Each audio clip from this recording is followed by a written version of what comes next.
I was reborn on the eve of my wedding. This time, I didn't delete the text message his white Moonlight sent to Gu Shuyuan. In my past life, even as he pulled the plug on me, he was still blaming me. If you hadn't deleted Zuro's message to me, why would she have been heartbroken and married someone else while carrying my child, a full 18 years? You kept me separated from her and my child for 18 years. I'm not going to be foolish enough to marry a scumbag again, and of course, I won't tell him the child isn't his. That day, his one that got away sent the same message to 5 different guys, just to see who'd be willing to be the sucker. 1. Gu Shuyuan and I grew up together in the same compound. He was exceptionally bright from a young age and was admitted directly to medical school at just 16. I wasn't too shabby either. I aced the national entrance exam, coming in first and being the biggest dark horse that year. Childhood sweethearts.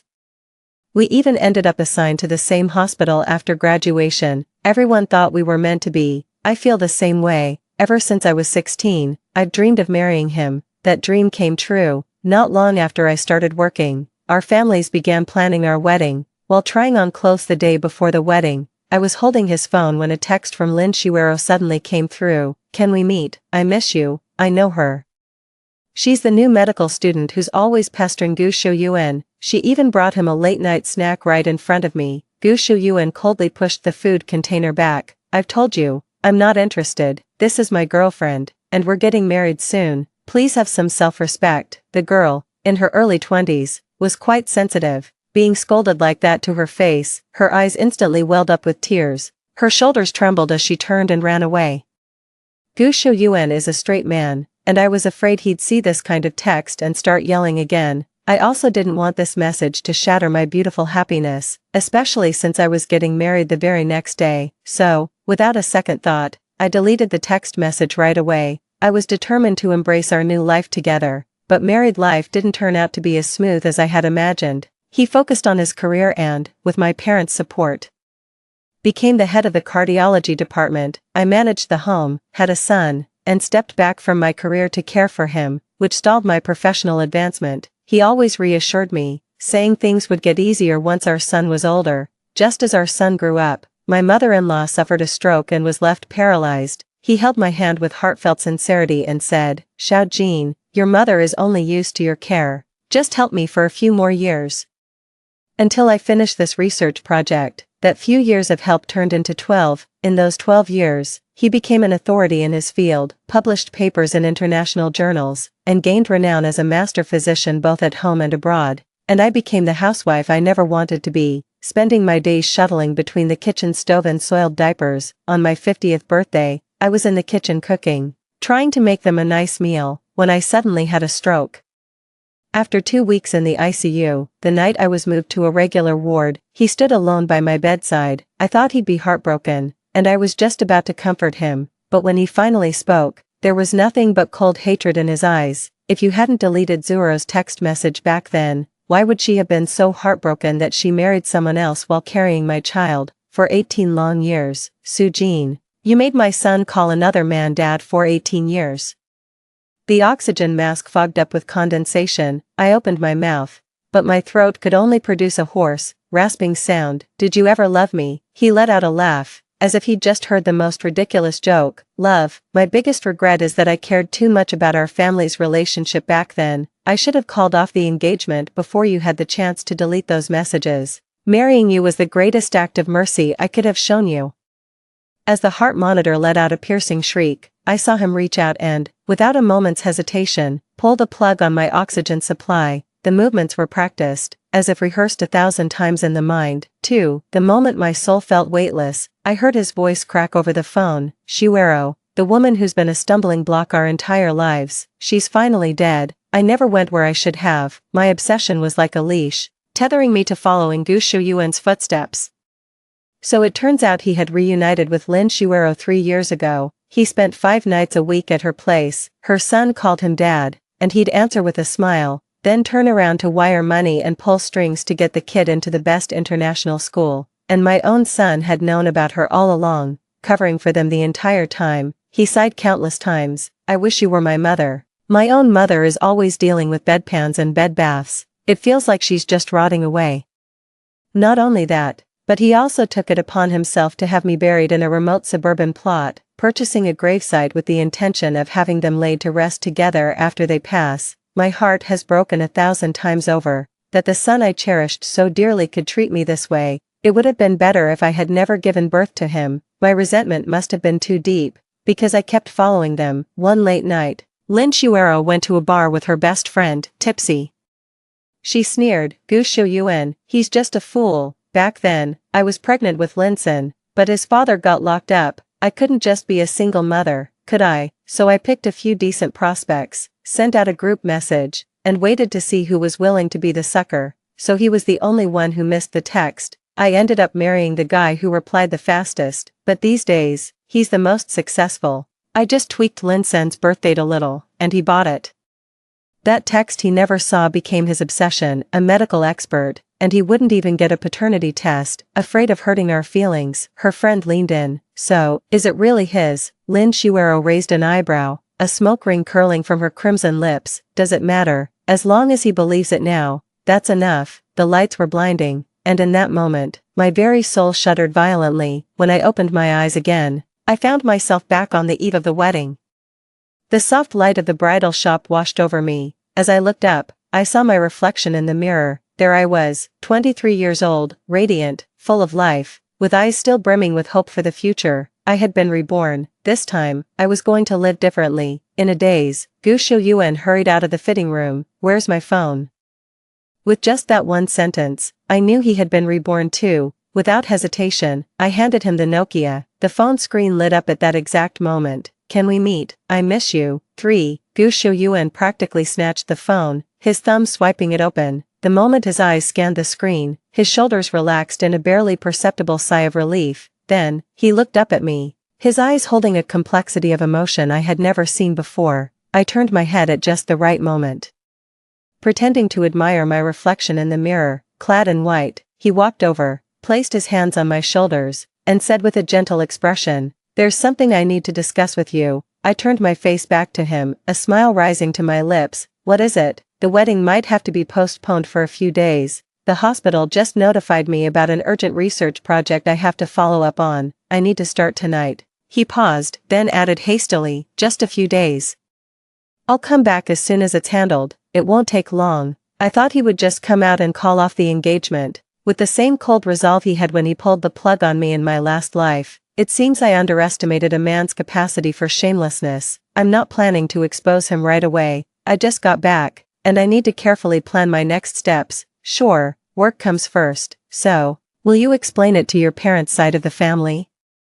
"I'll handle notifying my parents and our relatives." He was taken aback for a moment, probably not expecting me to agree so readily. Then, that moment of surprise gave way to a sense of entitlement. In my past life, I was just the same, always putting his needs above everything else, without a single word of complaint or resentment. Once he realized this, he dropped the act, turned around, went back to the fitting room, and changed his clothes. "I have to go. The hospital is calling." 4. I went straight home. When I pushed the door open, I saw my parents standing side by side in front of the mirror, trying on their clothes for the next day. My mother was carefully smoothing out the wrinkles on my father's Zhongshan suit. They were whispering to each other, their eyes and brows brimming with unconcealable joy. My heart suddenly clenched, and a wave of bitter sorrow rose unexpectedly in my throat. In my past life, it began with the same high hopes, only to end in such a wretched manner, draining the very life from them. To help me, Mom never enjoyed a single day of her well-earned retirement peace. She came straight to help me raise my child. The day my father had his heart attack, I was doing rehabilitation exercises for Gu Shuyuan's paralyzed mother and missed his final call. By the time I got there, it was already too late. My mother held me, crying, "Your father's last thoughts were of you, wondering when you'd finally start living for yourself." And yet, even as I died at Gu Shuyuan's hands, I never truly figured out how to live. "Mom,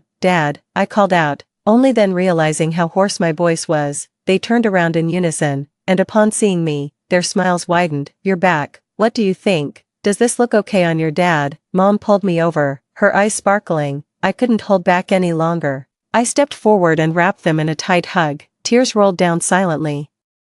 My parents were still here. They could still be with me for the rest of my life. "What's the matter?" getting cold feet before the big day tomorrow. Mom patted my back, her voice gentle. Silly girl, you'll always be our precious daughter, married or not. This will always be your home. Dad chimed in with a smile. That's right, if that boy ever treats you poorly, I'll be the first one to have a word with him. I shook my head, trying to steady my voice. The wedding might be off. Gu Shuyuan just called. He said there's an urgent research project at the hospital and it needs to be postponed, but I called and asked around. There's no new project. I think he's having an affair. The room fell silent in an instant. Mom gasped, her hand flying to her mouth. Dad's face visibly darkened, a vein throbbing faintly at his temple. That bastard, he was the head of the hospital, a man of gentle temperament his whole life. I never once heard him raise his voice in anger. He picked up the phone from the coffee table and dialed a familiar contact. He didn't waste words, his voice low and serious. Old Chen, do me a favor, look into someone for me. With decades in the hospital system, my father's connections and clout were on a completely different level compared to Gu Shuyuan, a mere up-and-comer. Within 20 minutes, the call came back. He was at a guest house near the hospital. This guest house had a partnership with the hospital, offering discounts to staff. Of course, Gu Shuyuan had just started working then and didn't have much money. After all, we weren't married yet. His father died young, and his mother raised him by scrimping and saving. But I never looked down on his family's circumstances. My parents also believed that as long as he was hardworking, it was enough. When we got married, we didn't ask for a single cent in bride price and even provided the 3 rounds and 1 sound as dowry. Dad didn't call many people. He only brought 2 tall, burly surgeons, longtime subordinates of his who were absolutely trustworthy. When the door opened, Lin Shuero was holding Gu Shuyuan and crying. I didn't think you'd come looking for me, Shuero. Of course I would come, I almost missed you again. At the sound, both looked up. Gu Shuyuan's eyes were filled with utter disbelief, shock, and panic. Uncle Su, Xiao Jin, how did you? My father's gaze held no fury when it fell on Gu Shuyuan.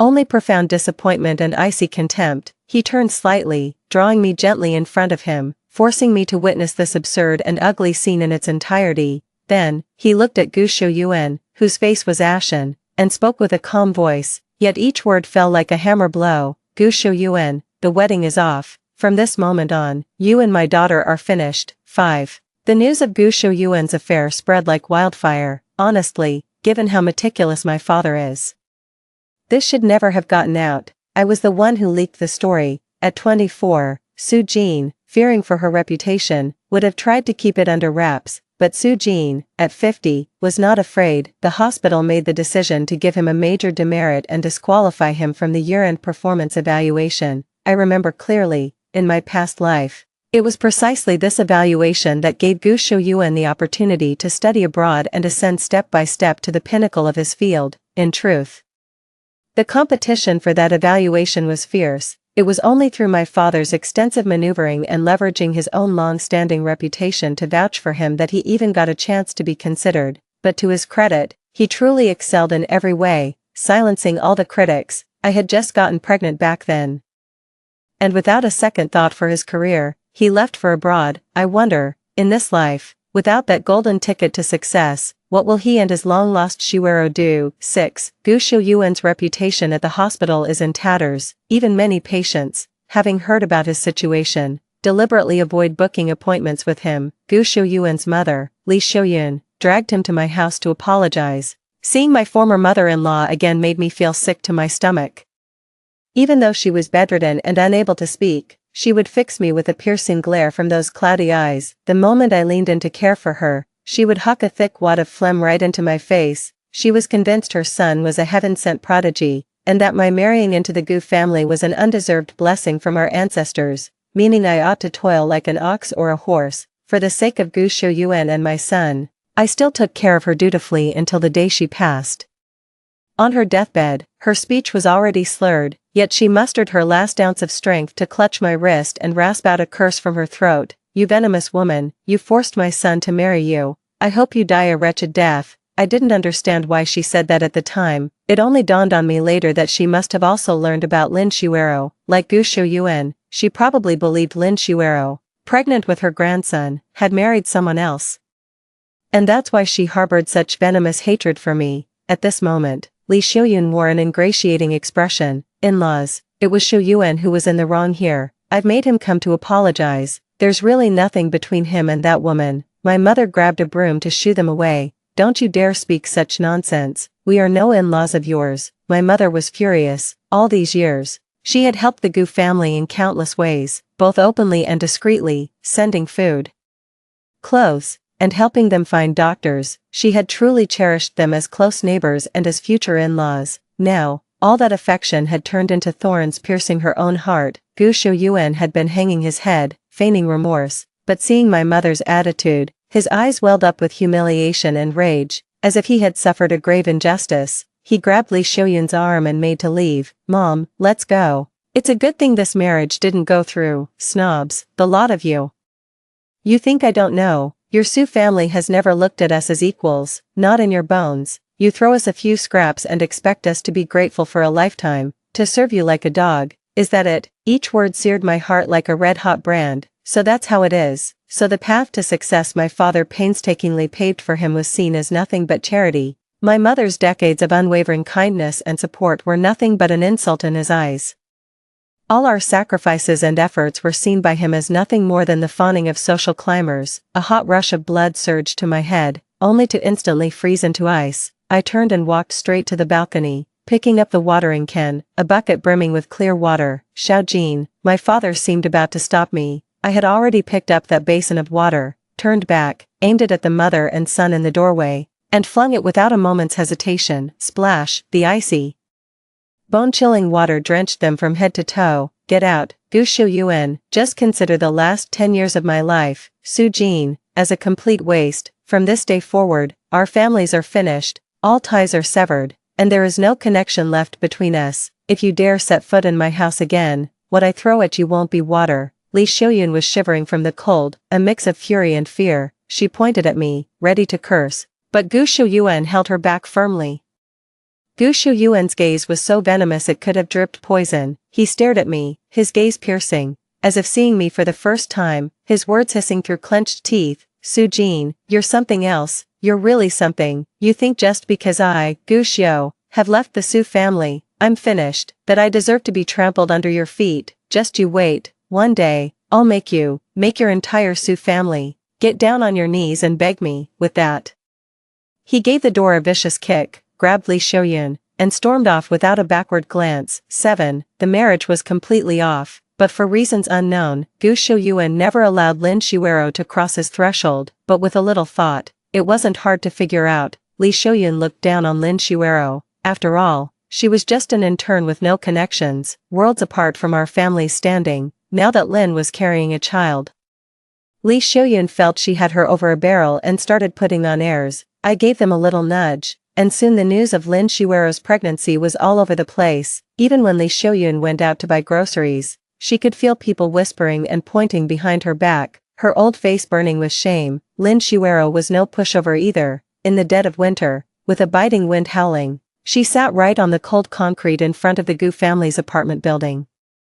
Her belly just beginning to show. She didn't cry or make a scene, she just sat there, her face turning blue from the cold. No matter who tried to reason with her, she would only repeat in a hoarse voice, if the Gu family won't accept us, mother and child, I'll die right here. The scandal spread like wildfire through the hospital, with everyone condemning Gu Xiuyun for his irresponsible behavior and for abandoning her after leading her on. In the end, Gu Xiuyun had no choice but to go home and pressure Lee Xiuyun. Not long after, the two held a wedding ceremony. Their wedding was a hasty and shabby affair. Not many people attended. After all, the Gu family had crossed my father, and few dared to court that kind of misfortune. Watching Lin Xiuero's dowry, just a single old suitcase, Lee Xiuyun couldn't help but think of the 3 rounds and a sound and the 100,000 yuan settlement fee my family had prepared back in the day. Her face remained sour the whole time. To those in the know, it was a wedding. To anyone else, it looked more like a funeral. Lin Xiuero had held it in all day, perhaps knowing she was officially part of the family now. She finally dropped the act. That very night, the two of them came to blows. Lin Xiuero's face was scratched, and Lee Xiuyun threw her back out. What should have been a beautiful wedding ended with a trip to the hospital. 8. The news reached me while I was buried in a dense academic textbook. Outside the window lay a bleak winter scene. yet my fingertips were warm with focus. It's a case of dog eat dog. I gave a slight, wry smile, my heart remaining largely untroubled. This little appetizer was nothing compared to the agony they inflicted on me in my past life. I know that with Gu Shouyuan's experience from his past life and that ruthless drive of his, he'll get back on his feet eventually. Lin Shuero is no pushover either. With the two of them tied together, plus Li Shouyun in the mix, this drama is going to be quite the spectacle. But so what? I didn't get a second chance at life just to watch their sordid little show again. Let them wallow in their own mire. In this life, my path will no longer revolve around anyone else. I'm going to see a wider world. 9. After getting married, Gu Shouyuan changed jobs and went to work at the second hospital. He was acutely aware of his current predicament. While the People's Hospital offered greater scale and prospects than the second hospital, his father had deep-rooted influence there after years of operation. Staying on would mean his past misdeeds would eventually catch up and ruin him. By transferring to the second hospital, he could stand out as the top talent and might just get a chance to turn his fortunes around. Besides, there was another crucial reason. In his past life, a particular patient had arrived at the second hospital. Back then, when they came to our hospital to borrow a surgeon, he happened to be the one they encountered, and he performed that operation flawlessly. That patient's identity was rather unique. A successful surgery would bring not just professional acclaim, but also immeasurable networking resources. It was also because of this surgery that he began to gain wider recognition in this life. He went to second hospital specifically to get a head start and wait for this particular surgery, but I wouldn't give him the chance. Drawing on my memories from my past life, I sifted through a vast sea of patient medical records and located this patient's information. Zhang Weigua, a retired senior official. He had been experiencing chest tightness and had visited the hospital several times, but the doctor's diagnosis was always to just keep an eye on it. I located him and arranged a comprehensive cardiac examination for him. An aortic dissection in a blood vessel was quickly discovered. It was caught early and showed no signs of rupture. Without alerting anyone, I swiftly coordinated the hospital's top cardiothoracic surgery team and devised a meticulous surgical plan. The surgery went smoothly, from admission to a full recovery and discharge. It took only 2 weeks. On the day of his discharge, Zhang Weigua grasped my hand. Tears streaming down his aged face, he looked ready and vigorous, a world of difference from his previous life. In my past life, because it was discovered late, even though the surgery went smoothly, his health was severely compromised, requiring him to be bedridden for years to recuperate. Dr. Su, you are my savior. Everyone says I was just lucky, that it was caught during a routine checkup, but I know it was your attentiveness and your dedication. His family presented a banner. Red velvet with gold trim, inscribed with the words, "A healer's compassion, a keen eye for detail." As I received that weighty banner, I felt an immense sense of pride. So this is what it feels like to save a life. So, I too could use my own 2 hands and my own judgment to pull someone back from the brink. And what was I doing in my past life? Day in and day out, I revolved around my son and mother-in-law, cooking for my son, shuttling him to and from school, or helping my mother-in-law with laundry, physical therapy, and bathing. In the endless grind of household chores, I slowly eroded the professional expertise I had spent over a decade acquiring, until my own identity became a blur. But it's okay. My fingers traced the raised embroidery on the silk banner, and I lifted my gaze to the clear sky outside the window. In this lifetime, I will take it all back, piece by piece, with my own hands. 10. News of Mr. Zhang Weigua's recovery and discharge reached Gu Shouyuan. Upon hearing that I was the lead surgeon, he reportedly smashed a cup in his office. Good, it's a good thing Dr. Su didn't marry him. That man is so petty. It's not like Mr. Zhang didn't get checked at the second hospital, he just missed it himself. Now he's jealous seeing our Dr. Su win the Outstanding Young Doctor award. All talk, no skill. And yet he has the nerve to throw a tantrum. Xiao Lu, the new nurse, was blunt and outspoken. Oh, by the way, have you heard? Things have been quite chaotic over at Dr. Gu's place lately. It's been nothing but drama and commotion all day long. I hear people gossiping about similar things every single day. As Lin Shuero's belly grew larger and larger, rumors began to circulate around the neighborhood. Some people, eyeing Lin Shuero's astonishingly round belly, whispered among themselves, "That doesn't look like 8 months. More like she's full term and ready to give birth." However, Gu Shouyuan and Lin Shuero had only known each other for exactly 8 months. Gradually, more people came forward with revelations, claiming that before Lin Shuero met Gu Shouyuan, she had another boyfriend, a punk who ended up getting locked up for getting into trouble. Li Shouyun had also heard these rumors. She and Lin Shuero had never gotten along to begin with, constantly at each other's throats at home. One day they'd argue because Lin's cooking was too salty. The next they'd be scratching at each other because Li had taken Lin's laundry in. There was never a moment's peace. That afternoon, Li Shouyun stormed home, her face ashen after hearing a torrent of gossip at the market, slamming the door with a deafening crash. Lin Shuero, you jinx, you walking disaster. Ever since you set foot in this house, our Gu family hasn't known a single day of peace. You and that bastard in your belly have ruined my son's bright future. Irritated by her pregnancy swelling, Lin Shuero exploded at the words, you old hag, who are you calling a bastard? This is your Gu family's blood. Your family has done enough wicked deeds, and now you dare pin the blame on me. Bah, Li Shouyun spat right in Lin Shuero's face. Stop spewing that crap, I've heard all about it. You weren't even close to my Shouyuan when you got knocked up with this bastard. It's that jailbird punks. Isn't it, huh? Trying to pass off some nobody's brat to swindle the Gu family, have you no shame? Struck by the accusation of a bastard child, Lin Shuero was instantly guilt-stricken, her face drained of color, then flushed crimson with the furious shame of being exposed. Screaming, she charged at Li Shouyun, her pregnant belly leading the way. You old hag, I'll fight you to the death. Taken aback that she'd actually dared to strike, Li Shouyun staggered from the shove and crashed into a wooden chair. A sharp pain shot through her, but she ignored it, lunging to claw at Lin Shuero's face. You bitch, how dare you hit me? A chaotic tangle of grappling, shrieking, and cursing ensued. In the confusion, it was impossible to tell who pushed whom or who tripped whom. A single, piercing cry of agony from Lin Shuero cut through the din. Clutching her stomach, she slid to the floor. A dark pool of blood spreading beneath her. Overwhelmed by rage, Li Shouyun's body went rigid. She toppled backward, hitting the ground with a heavy thud, her face contorted and her eyes askew. Only her fingers twitched involuntarily. Lin Shuero gave birth prematurely to a frail baby boy, whose cries were as faint as a kitten's mewl. Outside the neighboring emergency room, the doctor shook his head at Gu Shouyuan, who had rushed over. It's a massive brainstem hemorrhage. We've stabilized her, but she'll likely be bedridden for the rest of her life. Even with the best recovery, she'll probably be paralyzed. Gu Shouyuan stood frozen in the middle of the corridor, unable to comprehend why Li Shouyun was paralyzed once again. In his previous life, Li Shouyun had collapsed after losing at mahjong, the shock and frustration taking her breath away. In this life, to prevent such a tragedy, he repeatedly and earnestly warned Li Shouyun not to go play mahjong again. Li Shouyun heeded his advice. But despite all his efforts to prevent it, she still ended up paralyzed. He refused to believe this was fate, but seeing his entire family lying in the hospital, he couldn't help but break down. 11. But what truly dragged Gu Shouyuan into the abyss were the days after Lin Shuero was discharged from the hospital. That was the beginning of the nightmare, yet it was the daily reality of my past life. Li Shouyun was bedridden, completely paralyzed and unable to move.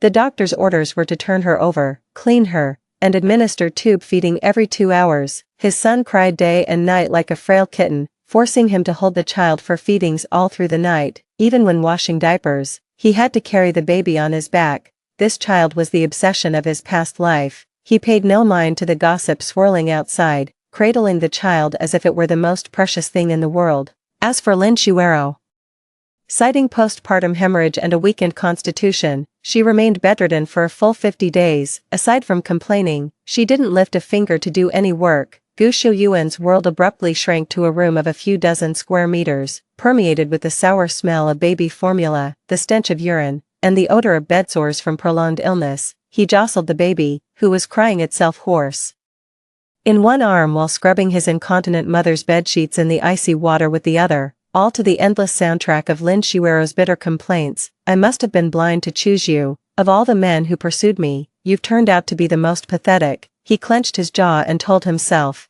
just endure it a little longer. Once Shuero recovers and Mom's condition stabilizes, he can return to the operating room. So what if he missed out on one Zhang Weigua, after all? He was a reborn man, with his advanced skills and foresight. Establishing himself was only a matter of time. he reached the pinnacle in his past life, and he can do it again in this one. After Lin Shuero recovered, things did not go as he had hoped. She was never the type to endure hardship without complaint, otherwise, she wouldn't have been looking for a father for her child in the first place. She's too lazy to do anything. On the rare occasion she gets a burst of energy and accomplishes something, she needs to rest for the next 2 days. After working overtime, Gu Shouyuan returned home to a devastating scene, his son, so hungry he could no longer even cry, his little face turning purple, his mother, left soaked in her own filth all day, with sores beginning to fester on her back, a cold stove with no food prepared, and Lin Shuero, leaning idly against the doorframe, meticulously painting her nails. Lin Shuero. Are you a corpse? Can't you lift a finger? It was the first time he had ever roared at her, the veins in his neck bulging with fury. Lin Shuero had crossed the line before, but having gotten her back after losing her once, he had always indulged her, time and again. Lin Shuero was stunned for a moment, then hurled the bottle of nail polish in her hand to the floor with a crash. Gu Shouyuan, you dare yell at me? What happened to all your promises? You swore I'd never suffer. That you'd buy me a gold ring, a big house, and look at us now, look at this place, look at you. You ruined your golden reputation at the People's Hospital, and now you're just a coward hiding in that second-rate clinic. That pittance you bring home every month, what's it good for? It's not even enough to feed your bedridden mother and that little leech of yours. Smack. Gu Shouyuan slapped Lin Shuero across the face. It's all because of you that I ended up like this. Lin Shuero clutched her cheek, staring at him in disbelief. The last vestige of feigned affection in her eyes was completely extinguished, leaving behind nothing but icy hatred and calculation. The next day, Lin Shuero was gone. She had run off with the family's modestly valuable jewelry, and had even taken the emergency money he had hidden in a book. Lin Shuero was ruthless, she took everything of value, yet left behind her 3-month-old son. Gu Shouyuan stood amidst the wreckage, looking at his son crying himself hoarse in the bed and his mother-in-law, bedridden and soiled with filth. For the first time, he felt a bone-chilling cold and utter desolation. He had tried hiring a nanny, but a good one would cost nearly half his monthly salary. The cheap ones were either neglectful or downright untrustworthy. He finally managed to bring in a distant aunt from his hometown, only to come home early one day and find her harshly slapping his crying child while feeding his mother spoiled porridge from the night before last. His mother looked at him, tears streaming down her deeply etched wrinkles. A choked, guttural sound escaped her throat, but not a single word could she utter. Gu Shouyuan saw it, yet, he simply picked up the child in silence, forcing himself to look away. He had to get back to the hospital. He had to climb higher. His mother and child, they would have to be sacrificed for now. That was Gu Shouyuan. In his heart, no person, no matter, could outweigh his own future prospects. 12. He began working even harder, taking on the most night shifts and the most challenging surgeries. At the same time, he buried himself in the library, trying to pick up the research threads from his past life, using academic papers to pave his way to promotion. Yet fate always seemed to be one step behind me, whenever he poured his heart and soul into it. Finally clarifying a key piece of data, deriving a novel conclusion, and was ready to put pen to paper, he would always discover that a paper on a similar topic, often more thorough and polished, had already been published in the latest issue of a core journal, bearing my name. Once, twice, every single time. Of course, he never knew, in my past life, during those lonely, forgotten late nights, my only solace and my tenuous link to the outside world was reading the various journals he brought home. Beyond just his papers, I committed all those cutting-edge studies to memory as well. In this life, those memories have become my most precious gold mine. While he was pulling night shifts for a few extra bucks, I was poring over the latest international journals. While he was worn down by a crying baby and a groaning mother, I was in the war, racking up experience with every surgery. When he finally steeled his heart, cast aside all his burdens, and was ready to stake everything on his academic career, he discovered in despair that every path he thought would lead him back had already been blocked by me. Hope flared up time and again, only to be snuffed out. Effort after effort came to nothing. The light in Gu Shouyuan's eyes rapidly faded. In less than a year, stark white hair had sprouted at his temples, and his back had begun to stoop slightly. Gone was the confident, spirited man who had come to my house to break off the engagement. And gone, too, was the vigorous energy he'd shown when he pulled out my oxygen tube. People always say women can't compete with men, but if a man gets bogged down by these domestic burdens, how many can truly break free from the cage? 13. But what truly crushed Gu Shouyuan was the most ordinary of mornings. I heard from a friend that Lin Shuero's old flame is out now. I'm about to go abroad. So of course I'm going to enjoy this little drama, so. I had someone tell that guy with the dyed hair about Lin Shuero having a child. That morning, Gu Shouyuan had just finished an emergency surgery. It was a complex procedure that took him 10 hours, leaving him completely drained. He slid down to sit on the floor, his back against the cold wall of the operating room corridor, his fingers still trembling faintly and unconsciously, but he was still pleased. With this surgery finished, he could earn some extra overtime pay. His son was about to start kindergarten and needed a new backpack, plus the toy he'd been wanting. Gu Shouyuan had nothing left. This child was his only hope. A resident doctor came jogging over. DDR, Gu, you need to get home, quick. There's a man at your house. They say he just got out of prison, and he's insisting your son is his. He's making a scene, trying to take the child. Your mother is so frantic she's banging her head against the bed frame. The neighbors are all in an uproar. Gu Shouyuan didn't even have time to change out of his surgical scrubs before stumbling his way back home. A crowd of curious neighbors had gathered outside his door, pointing and whispering. The front door was wide open, and from inside came the sound of Li Shouyuan's muffled yet piercing sobs and curses. The moment he laid eyes on the man, all the strength drained from Gu Shouyuan's body. On the man's neck was a birthmark identical to his son's. The whispers about the mismatched timeline and Lin Shuero's evasive, guilty gaze all converged in that moment. As a medical professional, he knew instantly this was not his son. Seeing him, the man didn't panic. Instead, he grinned, revealing a mouthful of smoke-stained teeth, his face a mask of smug triumph. Well, if it isn't the great Dr. Gu, thanks for raising my boy all these years. See, my seed. Spit an image of his old man. Gu Shouyuan stood frozen, his blood running cold. Darkness swam at the edges of his vision. He wanted to rush forward and snatch his child back, to beat the scoundrel out of the house, to scream and demand answers, but he did nothing. The 10-hour surgery had drained him physically, and the sheer absurdity of the scene before him now sapped the last of his spirit. He could only watch, helpless, as the man with the dyed blonde hair swaggered through the crowd with the child in his arms and vanished from sight. So it was all a complete and utter farce. Li Shouyuan had crawled out from the inner room at some point. Her bony hands clung desperately to the doorframe as she stared fixedly at the spot where her grandson had vanished. Her throat could only produce a guttural ha sound, mingled with a despairing curse. Beast, you bias. 13. The day Gu Shouyuan came to see me, autumn was already deep, and the ground was carpeted with fallen phoenix tree leaves. I'm in my dorm room, sorting through the final batch of materials for my study abroad program. In this life, free from the burdens of marriage and the trivialities of family, I finally have the time and energy to focus on bettering myself. Thankfully, my hard work paid off.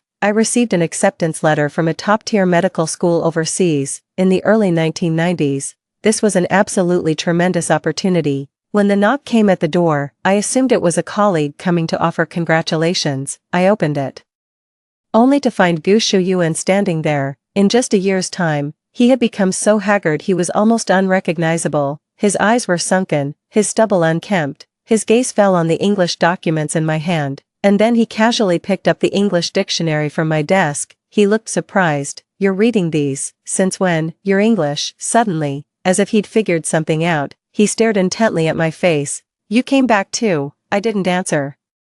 I simply and calmly gathered the documents in my hand, placed them in the suitcase, then walked to the door, adopting a posture of seeing a guest out. Dr. Gu, if you have no real business, please leave. Given our current situation, we should avoid any appearance of impropriety. Avoid impropriety. Xiao Jin, you weren't like this before. You used to listen to me the most, as you well know. That was before. I cut him off, my voice flat and devoid of emotion.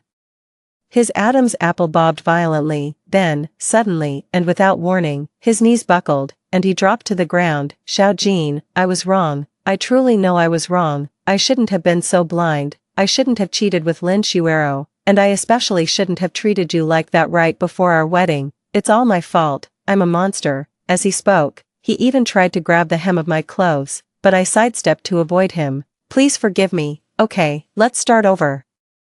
I know you still love me, otherwise, in our past life, you wouldn't have sacrificed so much for me, and everything you're doing now in this life is just to get back at me, right? I promise, I'll never do it again, I'll treat you 1,000 times better. Your idea of treating me better was to pull the plug on me in the ICU. All the self-indulgent emotion on Gu Shuyuan's face instantly froze upon hearing those words. You've never truly felt remorse. What you regret is that your schemes failed, you discovered that all your elaborate plotting was for nothing. In the end, you raised another man's child, ruined your own future, and became a complete laughingstock. Gu Shuyuan, your apology is worth less than the used, disposable gauze in your hospital room. At least those were clean once. I took a step back and shut the door right in his face. 14. A wise man does not stand under a wall that is about to collapse. Someone like Gu Shuyuan, with his pride and arrogance, is now utterly isolated. Who knows what he might do when he's backed into a corner? I made a snap decision. That very night, I packed my bags and took my parents to the provincial capital for a trip, letting them celebrate my upcoming move abroad. Although my parents thought it was a bit sudden, they were eager to spend more time with me, so they happily went along right away.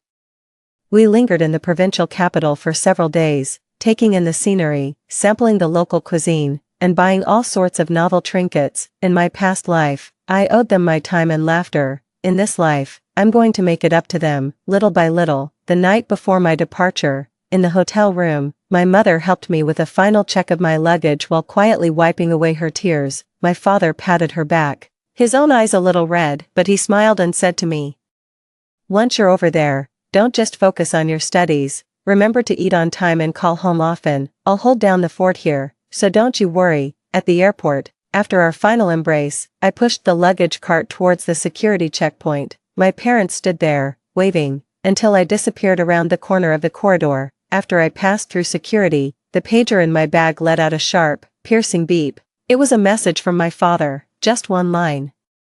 But it was utterly chilling. Gu Shailin, arrested. He once came to our home armed. Fortunately, no one was there. Don't worry, but be careful in everything. Stay safe. I clutched the pager, my fingertips growing cold. I always knew Gu Shuyuan might snap under the pressure, but hearing he actually killed Lin Shuero still left me with a heavy heart. He chose the most foolish path of all, yet, upon reflection, it feels like this was his inevitable fate. In his past life, he was the golden boy.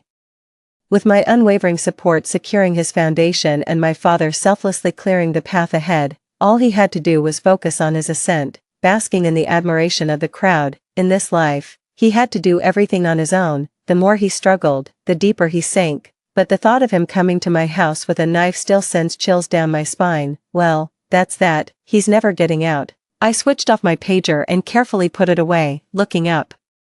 At the end of the security checkpoint lay the bright, spacious departure hall. Beyond the vast glass curtain wall, a silver-white aircraft waited quietly. I took a deep breath, pulled up the handle of my suitcase, its wheels gliding across the floor with a steady sound. Step by step, I walked resolutely towards the boarding gate. I did not look back. The aircraft soared into the sky, piercing through the dense cloud layer. The past, like clouds, now lies beneath my feet, and my new life, radiant above the clouds, has just begun. Story 2. During the post-college entrance exam summer vacation, my boyfriend wanted to go explore the Qinling mountain caves. I tried to dissuade him from going. Others got trapped in the caves and died on the spot. Only my boyfriend and I narrowly escaped. Years later, we graduated smoothly and began discussing marriage. On my wedding day, my fiancé strangled me to death with my own veil. If you hadn't stopped me from going on that expedition back then, Yaya wouldn't have died. It turned out he'd always resented me for stopping his adventure, blaming his white Moonlight's death on me. When I opened my eyes again, I'd been reborn on the day of that fateful expedition. The underground cave was pitch black, bottomless in its depth. My boyfriend panted excitedly and asked me eagerly, "Darling, should we keep going forward?"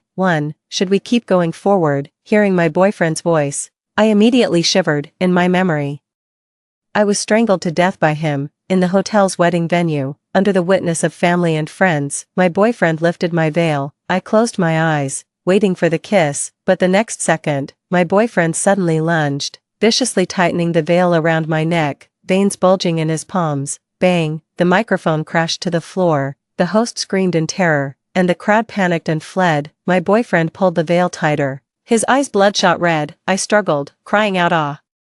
in confusion, asking, "Why, Jichin, why do you want to kill me? We went from campus to wedding gowns, saved up millions in savings, and just bought a house. I'm even carrying his child in my womb. Why would he do this?" Jichin suddenly exerted force, tightening the veil around my neck. His gaze grew unfocused. I heard his grief-stricken yet resolute voice, "If you hadn't stopped me from going on that expedition back then, Yaya wouldn't have died, so that's how it was." He has always resented me for stopping him from exploring the cave during our summer trip in senior year of high school. He even believed I was responsible for the death of his beloved, so he lurked in the shadows for years, deliberately taking revenge on me at the wedding. But, if I hadn't stopped him back then, we're all going to die in this cave, darling. My boyfriend's call snapped me back to reality. I've truly been reborn.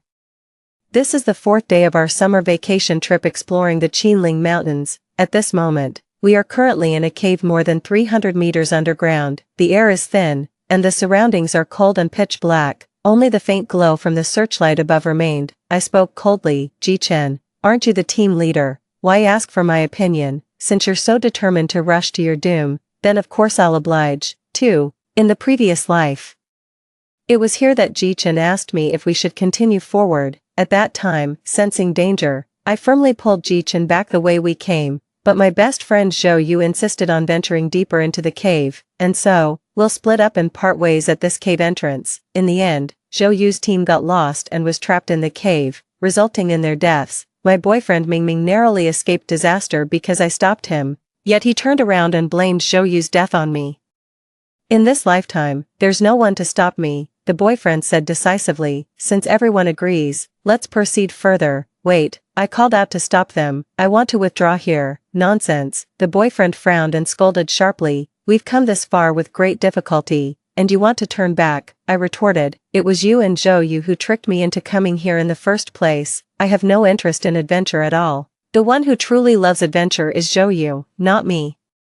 After the college entrance exams ended, my boyfriend and best friend said they would take me on a trip to give me a surprise. I thought they would take me to some viral tourist spot, but who knew they'd actually bring me all the way to the uninhabited Qinling Mountains. Upon hearing my words, a flash of guilt crossed my boyfriend and best friend's faces. I sneered, "I won't trouble you, just give me a map, I can find my own way." We've been inside the cave for several hours now. The terrain here is complex, with several branching paths along the way, but with a map, I'm confident we can make our way back safely. Yet my boyfriend still disagrees. "I'm not comfortable with you going back alone, Lingling. Be good and stay with the group." Zhou Yu also chimed in. "That's right, Lingling. We've come all this way with such difficulty. Why do you insist on backing out now?" The others were giving me unfriendly looks. According to Ji-chen, these friends of his and Zhou Yu's had once pried open a locked cave in the scenic area to camp in the wild no man's land. They were all avid adventure enthusiasts. This time, they came to the Qinling Mountains specifically to explore this underground cave. What if we discover a gold mine here, along the way? We've seen many traces of pre-liberation life. Who knows what other surprises might be inside? We could strike it rich. They had high hopes for this expedition. Therefore, regarding my departure, disapproving expressions appeared on their faces. 3. We were at a stalemate for a while. Zhou Yu spoke up. "If you want to go back, fine, but leave your searchlight and supplies behind." "On what grounds?" I said coldly. "The cave is pitch black without a trace of light.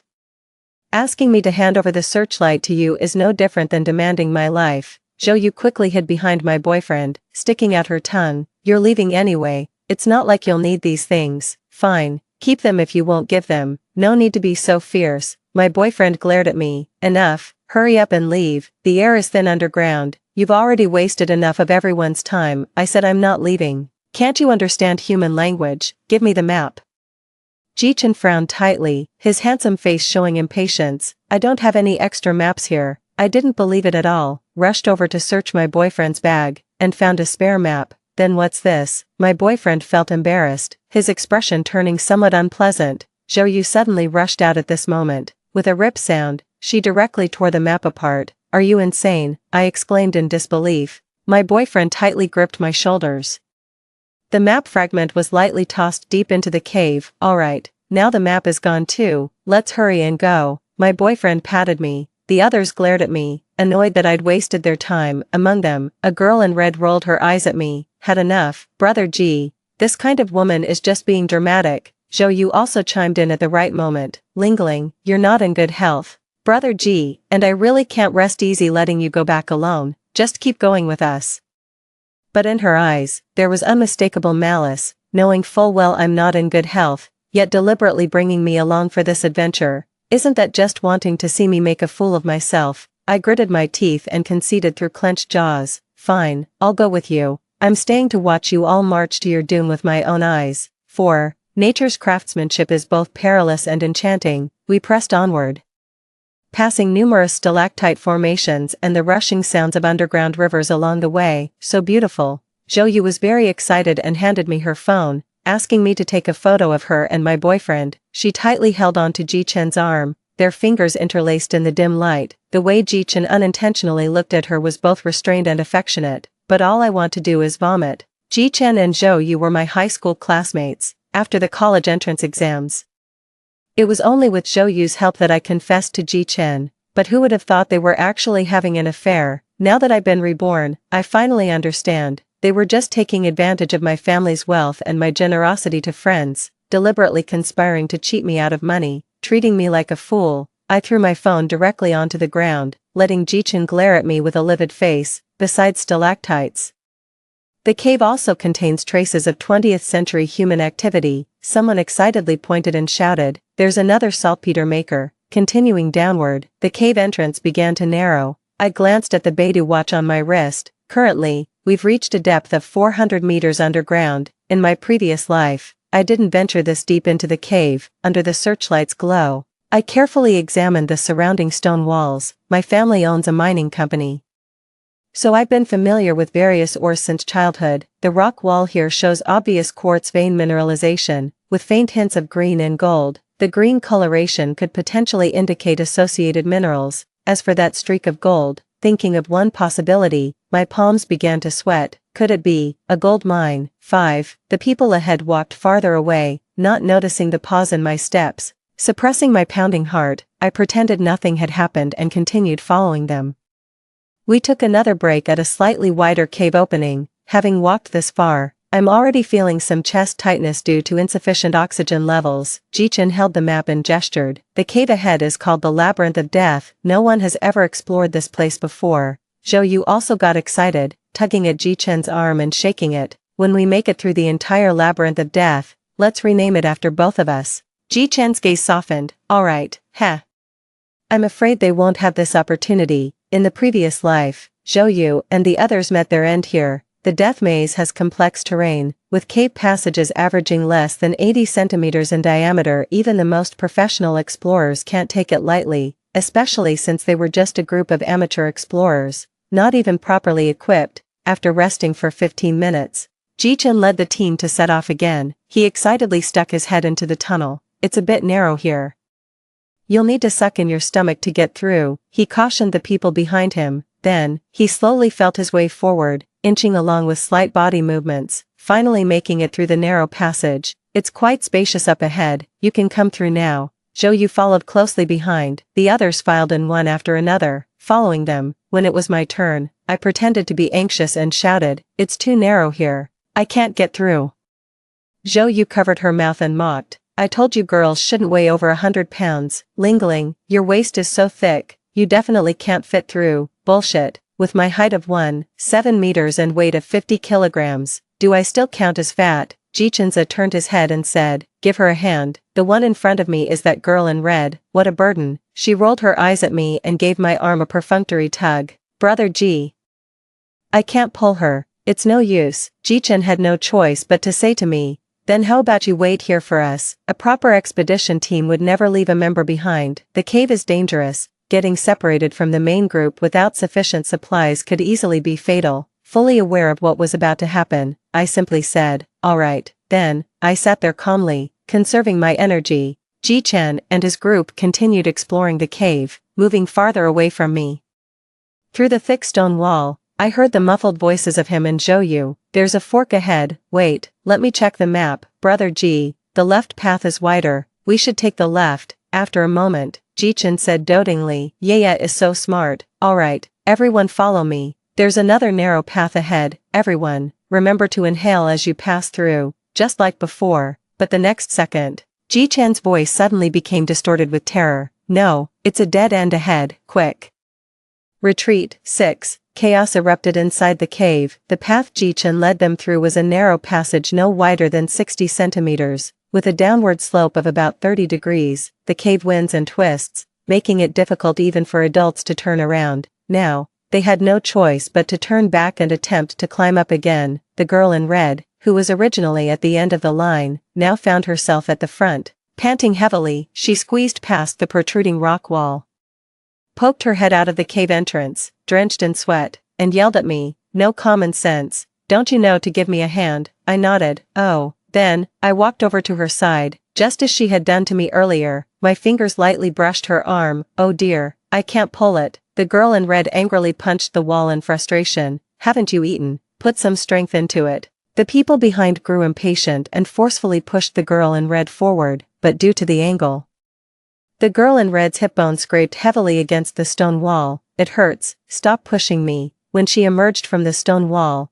there was a bloodstain spreading on the side of her pants near the hip, and her right ankle was sprained. She sat there glaring at me resentfully. The others, in their haste, didn't fare much better when they came out, each bearing various degrees of scrapes and bruises. Finally, only Zhou and Ji-chan remained in the cave. How could this be a dead end?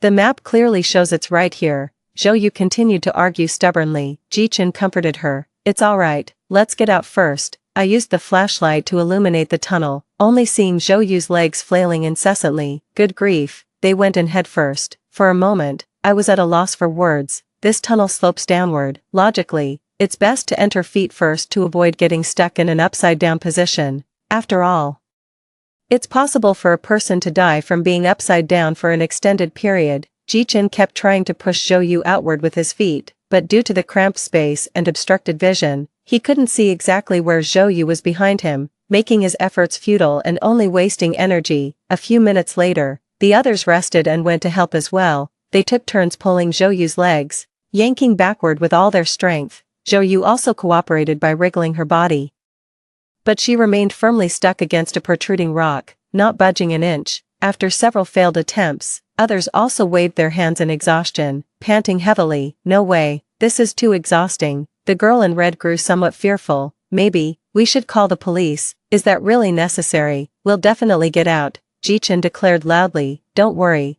I'm perfectly fine now. Once everyone's rested, we'll tie the rope to Yaya's feet and try one more time." The others also saw no need to call the police, so they drank some mineral water, massaged their sore muscles, and adjusted their breathing. I took out a piece of compressed biscuit from my backpack, glancing at my watch out of the corner of my eye. It was 3 p.m. Ji-chan had been trapped for 15 minutes. 7. After resting once more, following Ji-chan's instructions, the others tied the rope around Zhou's legs and pulled backward with all their might. 1, 2, 1, 2. I stood at the very end, loosely holding the rope with both hands, pretending to exert force like everyone else. Zhou let out a scream of pain. After roughly a dozen such tugs, her entire body finally slid backward a short distance. It moved. The others were greatly encouraged and once again pulled the rope together with concerted effort. Zhou pressed both hands against the rock wall, exerting all her strength as her body gradually inched backward. In the end, the others discarded the rope, grabbed her ankles, and forcefully pulled her out. "Ah!" Zhou let out a sharp scream. "What's wrong?" The girl in red stepped forward to check, only to see a deep streak of blood on Zhou's cheek. "My face got cut by the rocks," Zhou cried out. Her once delicate face now bore a bloody mark stretching from the corner of her eye to her mouth, with flesh torn outward. "Who has something to stop the bleeding? Quick, look around," the crowd clamored. But after searching for a long time, none of these amateur explorers had thought to bring a bottle of alcohol. Finally, Zhou could only take a tissue and, sobbing, pressed it against the wound. After comforting Zhou, someone asked Ji-chan, "Brother Ji, are you okay now?" "I'm fine. What about Yaya? Has she gone out?" After receiving an affirmative answer, Ji-chan finally felt at ease. Only then did the others begin preparing to rescue Ji-chan. The beam from the high-power flashlight illuminated the tunnel. Everyone leaned forward to look. The gray rock walls on both sides tightly encased Ji-chan. His upper body was wedged into an unknown tunnel passage, leaving only his lower half trapped in the passage where the others were confined. From a distance, he resembled a sandwich cookie, his situation 100 times more dire than Zhou Yu's. 8. Someone had once discussed it. What is the most terrifying way to die in the world? The highly upvoted answer featured an image of a person being twisted and crammed into a toilet. A full-grown adult was forcibly squeezed into the narrow toilet space. The trapped person hunched their back, hugged their legs, with no room to move, left only to await death. This is precisely Ji Chen's current predicament. At this moment, Ji Chen spoke up. Can you come in? Tie the rope to my foot and pull me out. To tie the rope to Ji Chen's foot, someone would have to enter the cave again headfirst. But after what happened earlier, no one dared to take the risk again. As they looked at each other in hesitation, suddenly, the girl in red pointed at me with malice in her eyes. Let Zhao Ling go. We've been struggling for so long and are all exhausted. Only Zhao Ling hasn't entered the cave from the beginning.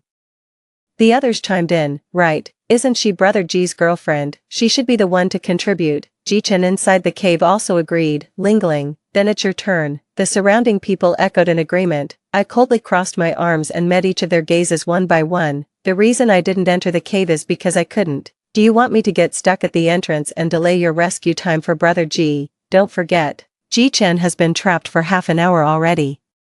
Besides, you still remember I'm Ji Chen's girlfriend. I bet Zhou Yu is the one you all consider as your sister-in-law. Zhou Yu covered her face and mumbled. Lingling, don't be jealous for no reason. Ji Chen and I are just good friends. I cut her off directly. What kind of good buddies hold hands with fingers interlaced? Guan Yu and Zhang Fei certainly didn't act like that. Someone let out a long sigh. How about Yaya goes into the cave again? You're the slimmest among us girls.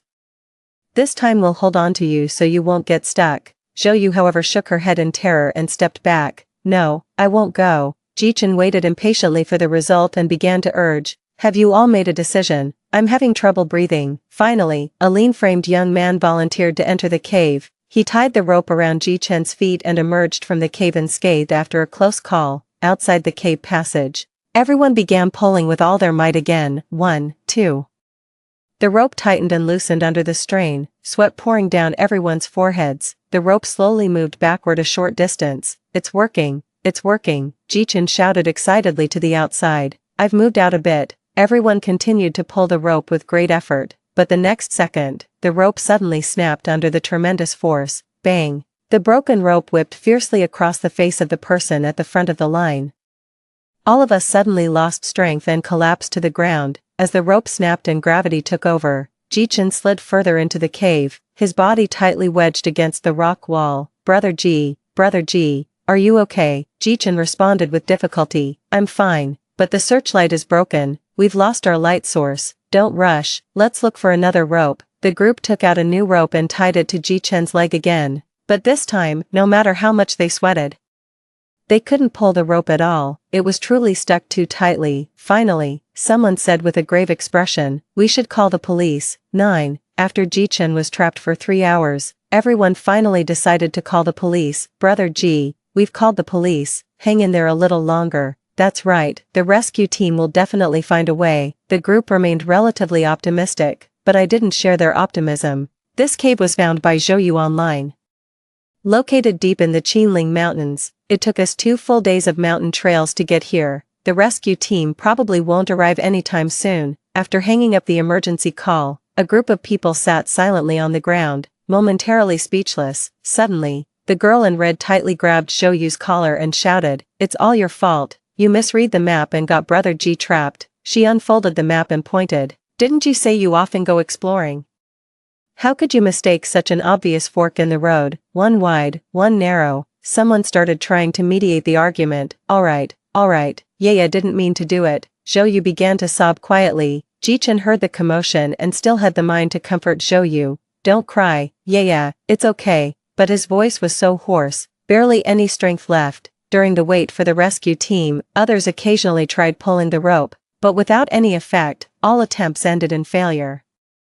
Having lost the searchlight, Ji Chen was trapped in a narrow, pitch-black space for a long time, unable to see anything. Gradually, his voice took on a tinge of fear as he kept asking us, are you still there? 5 hours later, the rescue team arrived. They were faster than I expected. They must have used a helicopter. The rescue team leader asked us, who among you is close to him? Talked to him for a while to help calm his emotions. Just then, Ji Chen's hoarse voice came from inside the cave. Yeah, are you there? Everyone then turned to look at Zhou, but she stepped back in tears. No, I won't go, the rescue team leader persuaded. He's been trapped for 7 hours now. Aren't you his friend? Couldn't you help him? Don't worry, we'll ensure your safety. Zhou broke down and shouted, I won't go. I want to leave. I want to get out of this damned place. Jichen fell silent. 10. One of the rescue team members put on his gear and climbed into the tunnel. Holding a drill in his hand, he continuously chiseled at the rock wall, seemingly trying to expand the cave space. However, because the rock wall was too solid, after 5 minutes of drilling, the cave only had a few more scratches. The rising dust danced under the illumination of the headlamp. Jichen choked and coughed violently several times. No, the rescue team member shook their head. The drill can't penetrate, and the dust and debris would pose a suffocation risk to him. Seeing this, several other rescue team members began using protruding rocks to secure pulleys. The rescue team leader took a moment to explain to us, we'll use a pulley to pull him up. Don't worry, we've rescued over a dozen expedition teams this way. Your friend will be safe and sound. It's currently 9:45 p.m. Jichen has been maintaining a handstand position without eating or drinking for a full 7 hours. Prolonged handstands may not only lead to suffocation but could also potentially cause heart failure. Jichen, in my previous life, I took you away from the cave early, yet you held a grudge and killed me with your own hands. In this life, is this really what you wanted? Meanwhile, the rescue team battled against death, racing against time to install the pulley. Others took turns speaking to Jichen at the tunnel entrance. Brother Ji, say something. Jichen's voice was faint. I'm still here. They sighed in relief and continued comforting Jichen. As long as you can speak, that's good. Little did they know, Jichen's voice trembled, his words coming out broken and incoherent. Clearly, prolonged oxygen deprivation had caused brain damage. Finally, after assembling the pulley and ropes, the rescue team began pulling the rope. Several pieces of rubble were shaken loose by the tremendous force. I moved. Jichen's faint voice gave the rescue team a morale boost. The rescue team pulled the rope with even greater effort, while others encouraged Jichen. Hold on. To ease Jichen's nervousness, the rescue team members initiated a conversation with him. You mentioned you're 18 this year and just finished the college entrance exam. How did you do? I scored over 600, enough to get into a 985 university. Impressive. What major did you apply for? I applied for computer science. My mom said it's easier to find jobs in this field, and eventually, I could earn hundreds of thousands a year. Alright, young man, you've got a bright future ahead. Suddenly, with a bang sound, Jichen let out a painful howl. What's wrong? Initially, Jichen's lower body was in the previous tunnel, but because the rope had snapped earlier, he had descended further down. As a result, there was an angular difference between his legs and the previous tunnel. If the rescue team continues to exert force, his legs will only slam hard against the rock wall. After analyzing the current situation, the rescue team leader said with a serious expression, if we want to continue rescuing him, we'll have to break his legs. 11. Gasps immediately sounded around them. No way. Are you fucking here to save people or to kill them?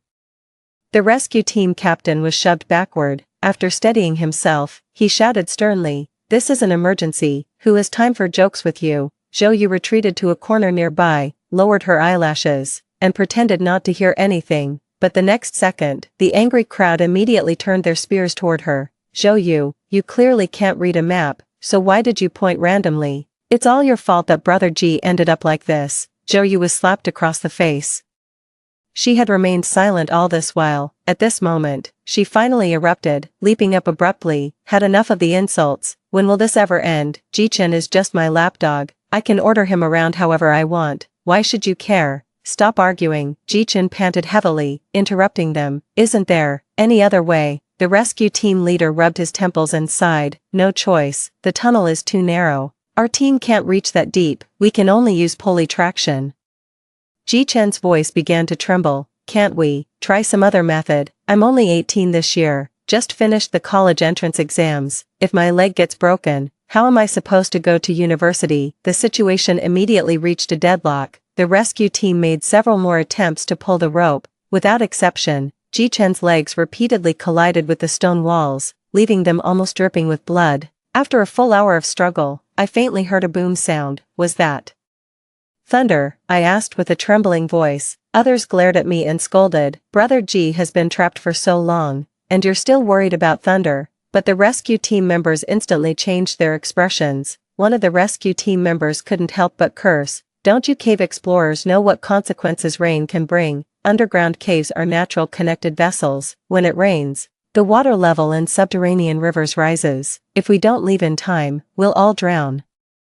Daring to enter the cave without knowing anything, you're really here to throw your life away. Hearing this, Zhou was the first to react. She grabbed the rescue team leader's arm fiercely. Forget about Ji-chen. Get us out of here first. The girl in red took a deep breath. Zhou, how can you be so selfish? Are you suggesting we abandon Brother G? Zhou yelled. What else? Whether he lives or dies is none of my business. Are you only satisfied if we all drown here?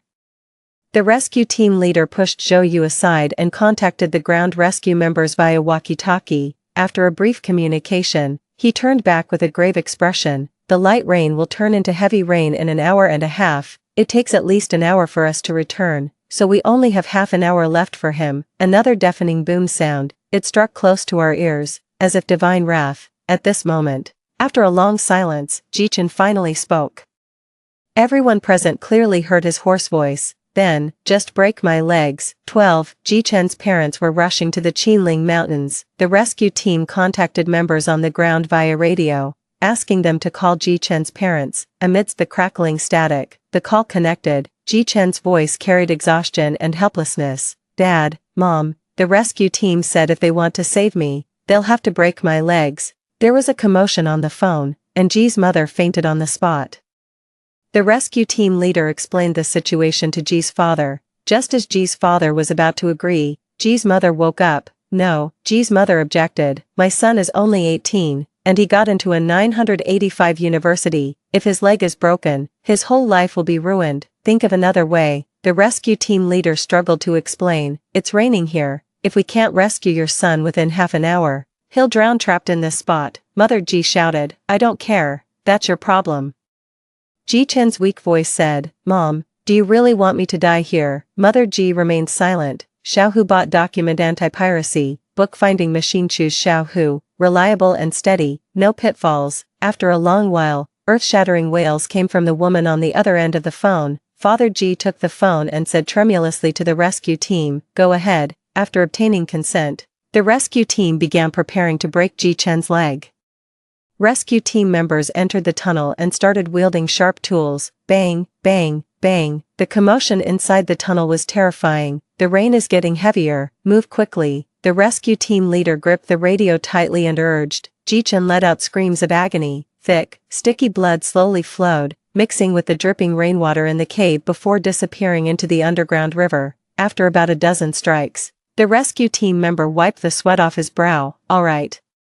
His leg is already broken, let's keep pulling the rope. The rain grew heavier, pounding against me through the raincoat. Everyone remained silent, only the rescue team's heavy panting could be clearly heard. A full 8 hours later, Ji-chen was finally freed. His lips were purple, his face deathly pale, his legs limp. He nearly collapsed. While being supported and led away by the rescue team, he cast a heavy, profound glance at Zhou. Zhou was frightened by that icy stare and kept retreating.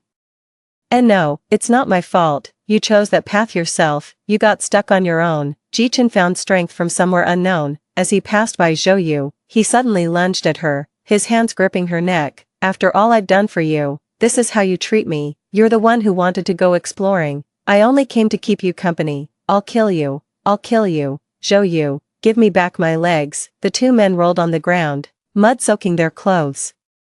The rescue team hastily pulled Ji-chen up. Stop fighting, hurry and leave, the water level is already rising. Zhou sat up sideways, clutching her throat in terror, coughing violently until tears welled in her eyes.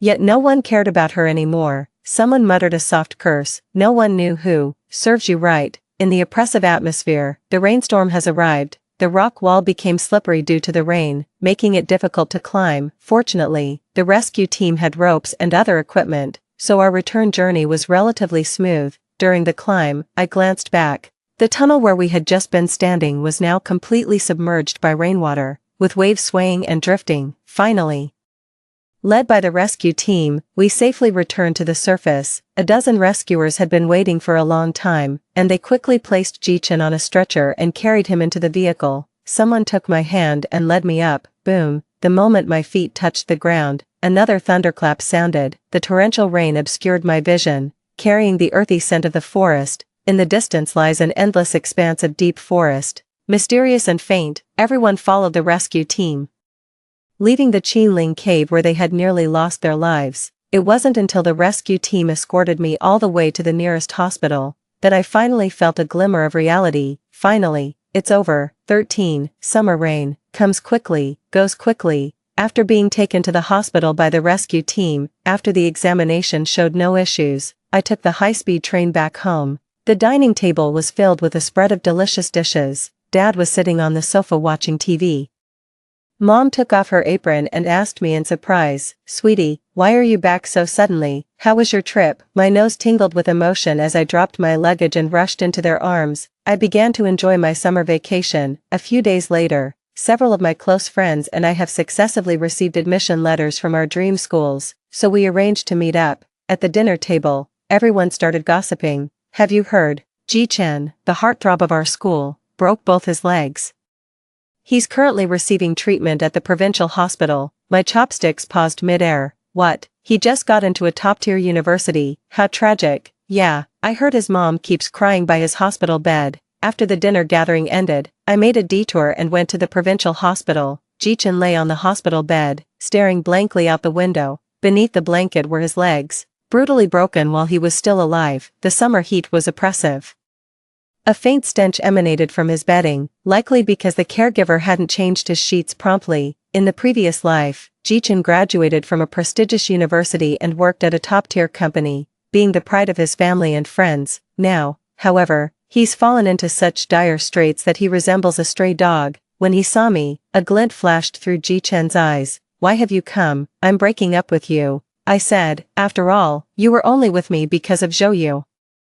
"Right, during our time together, the two of you have taken plenty of money from me." Ji-chan lowered his handsome face. "I never thought Zhou was that kind of person." He curled his lips in a sarcastic smirk. "You're still the one who treats me best. When I was with you, I didn't know how to cherish it." I didn't speak. Ji-chan spoke again, lingering. "Can you come over and let me take a good look at you?" I pretended to comply and took a step forward, but in the next instant, a cold glint flashed. He actually pulled out a fruit knife from under the quilt and stabbed straight at my chest. Why? He seemed like a beast that had broken free from its reins, his expression frenzied. "Why didn't you persuade me to leave the cave this time?" 14. With a clang sound, I kicked the fruit knife out of Ji-chan's hand. Before I could subdue him, his weak legs gave out, causing him to fall straight off the bed. "Now, he's nothing but a useless cripple." I rolled my eyes. "After being reborn once, you really haven't improved at all. Only capable of impotent rage," he exclaimed in shock. You've been reborn too," I sneered. "We're all adults here. Do you really need someone else to take responsibility for your choices? Go ahead and tell me. Why should I persuade you to leave the cave? What am I after? To have you strangle me with your own hands at our wedding?" "Ji-chan, oh Ji-chan, you're truly a man-child. Even glancing at you makes me sick." After saying this, I walked straight out of the hospital room, leaving only Ji-chan sitting on the floor, shouting in resentment. Thanks to being rushed to the hospital in time, although Ji-chan's leg was broken, he successfully survived the complications and managed to keep his life. After summer vacation, he went to register at the university he was admitted to. However, his identity as a disabled person ultimately brought him many inconveniences. First, the student dormitory doesn't have an elevator, so his wheelchair couldn't enter the dorm, forcing him to rent outside. Secondly, he couldn't participate in military training either, missing the best opportunity to build relationships with classmates. Not to mention his sensitive and proud personality. Every time he went out in his wheelchair, he always attracted others' attention, even when others meant no harm. Ji-chan still felt they looked down on him. At first, he tried to prove himself through academic achievements, but those 8 hours trapped in the Qinling cave caused irreversible brain damage. He found his mind becoming increasingly sluggish. Sometimes staring at the words in a book for too long can make you dizzy, to the point where even the simplest words become incomprehensible. Even his exam results were just at the bottom of the class. Gradually, he started skipping classes, withdrawing into himself, becoming dark and depressed in his heart. Ostracized and isolated by other classmates, the end, he took a leave of absence during his sophomore year. One day, while going to the hospital for a follow-up examination, he unexpectedly ran into Zhou Yu, that white moonlight he held dear in his heart. After he became disabled, immediately blocked him, unwilling to have any connection with him, but clearly, it was because of Zhou Yu that he ended up in this situation. Jichen slowly maneuvered his wheelchair, following Zhou Yu at a distance neither too close nor too far. His gaze was unfocused. What a coincidence. I also love traveling, let me tell you. When I went exploring in the Qinling Mountains before, there was this idiot who got trapped in a cave and had both legs broken. Isn't that hilarious? Jichen could no longer hold back, maneuvering his wheelchair to crash forward, pinning Zhou Yu beneath him. What's so funny? I was just accompanying you on an adventure. Why am I the one who ended up with a broken leg? Jichen's eyes turned red as he gripped Zhou Yu's neck. Zhou Yu's limbs flailed and struggled in midair. A passerby stepped forward to help, but Jichen exerted deadly force, his palm as hard as iron, eyes completely bloodshot. Looking utterly like a madman, Jichen publicly strangled Zhou Yu to death. Later, the police arrived. Jichen was also sentenced to execution by firing squad for public murder. Before his death, he kept murmuring, "It shouldn't be like this, it shouldn't be like this." When everything was finally settled, I suddenly remembered something and went to my parents' room in the middle of the night to shake them awake. My parents, bleary-eyed, scolded me, "You're really something else." With a serious expression, I told them about the possible gold mine in the cave tunnel of the Qinling Mountains. Upon hearing this, my dad got so excited he immediately did a sit-up. The next day, he then went to the Qinling Mountains with the company's exploration chief, carrying equipment. Sure enough, a massive gold mine was discovered inside the cave. During my college years, our family's company flourished because of this gold mine. Our assets instantly gained several extra zeros, and I became a rich second-generation heir. Everything from my past life seemed like nothing but a nightmare. Sunshine dispels the gloom. I walk toward my new life. The end. Story 2. I have feelings for my little uncle. For his sake, I refused the arranged marriage with my childhood sweetheart, but all he said was, "Like you, do you think I'm a beast? I'm your little uncle." I asked him, "But we don't have any blood relationship." He sneered coldly and retorted, "Do I really have to say it straight out that I don't like you at all?" Later, I died in a car accident on the day he got engaged to someone else. When I opened my eyes again, I was back on the day my childhood sweetheart proposed the arranged marriage. In full view of everyone, I nodded and agreed. The man who was always nonchalant suddenly went crazy. 1. Marriage is a big deal. Coincidentally, Mian Mian's little uncle has returned from abroad and will be here soon. Let's also hear his opinion.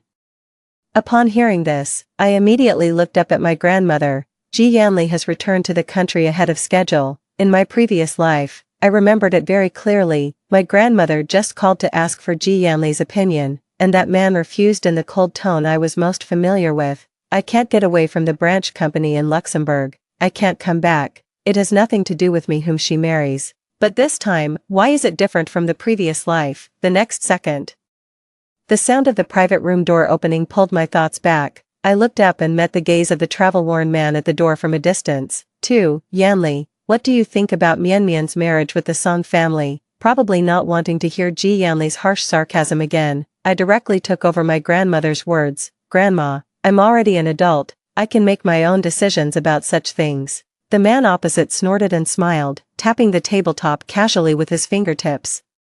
"Then let her tell us her thoughts." Under the eyes of everyone, I took a deep breath. My tone was solemn. "I'm willing to marry brother Song Yu. Song Yu is my childhood sweetheart whom I've grown up with." As soon as I finished speaking, the sound of tapping on the table stopped immediately. Ji Yanli stared at me without blinking. Grandma's voice sounded at the right moment. "Since you also like your brother Song Yu, then Grandma doesn't have much else to say." I ignored Ji Yanli's gaze and nodded at Grandma and the others. "Brother Song Yu just sent me a message saying he's waiting for me at the door, so I'll be leaving now." "Stop." Ji Yanli, who had been silent for a long time, suddenly spoke. Ignoring the strange looks from others, he walked straight up to me. He looked down at me. "Do you like him that you want to marry him?" My voice was very calm. "It doesn't matter whether I like him or not now, little uncle. Even if I don't have feelings for him now, we have a lifetime to cultivate them. After all, we'll be husband and wife soon." Ji Yanli looked at me with a dangerous tone. "What did you call me?" In the past, when I liked Ji Yanli, I always called him by his full name. This was the first time I called him little uncle. He was so angry that he laughed, and without asking for anyone's opinion, he directly pulled me away in front of others. Let go of me.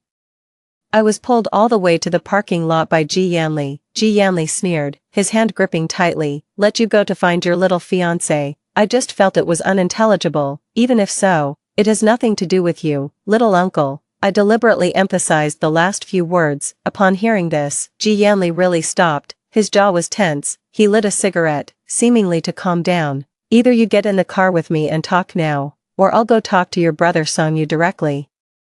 I don't know if it's an illusion, but I always feel that Ji Yanli has a much worse temper this time. In the end, I still got into Ji Yanli's car. 3. You can't marry Song Yu. Ji Yanli looked at the steering wheel, his tone broking no argument. I smiled and was about to retort. Then the car window on the driver's side was knocked. This was a public parking lot, and there was a large shopping mall above. Brother Yanli, are you also here to go shopping in the mall?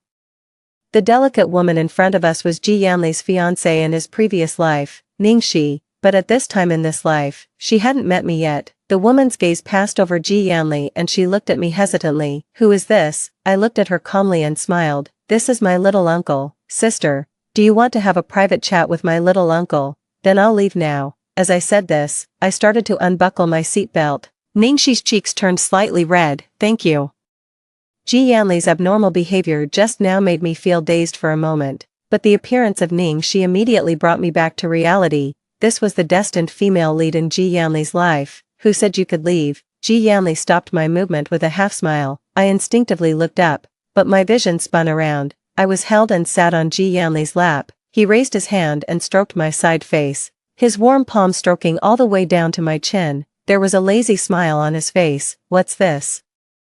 Playing the roles of uncle and niece, the man lowered his head and leaned closer to me, his breath spraying on my chin. His deep voice was particularly ambiguous at this moment. Little niece, how come I didn't know you had this kind of hobby? I was completely stunned, my mind going blank, unable to respond. I let Ji Yanli talk nonsense. He finally looked up at Ningxi, who was frozen outside the window. Miss Ning, do you have something to talk to me about? Does it have to be now? I'm not really convenient. After saying this, he held me and adjusted the seat backward, the hint being very obvious. Ningxi took 2 steps back with a pale face. Brother Yanli, how can you hold another woman? Don't you know that I like you? Ji Yanli turned his head and sneered. He seemed to think what she said was absurd.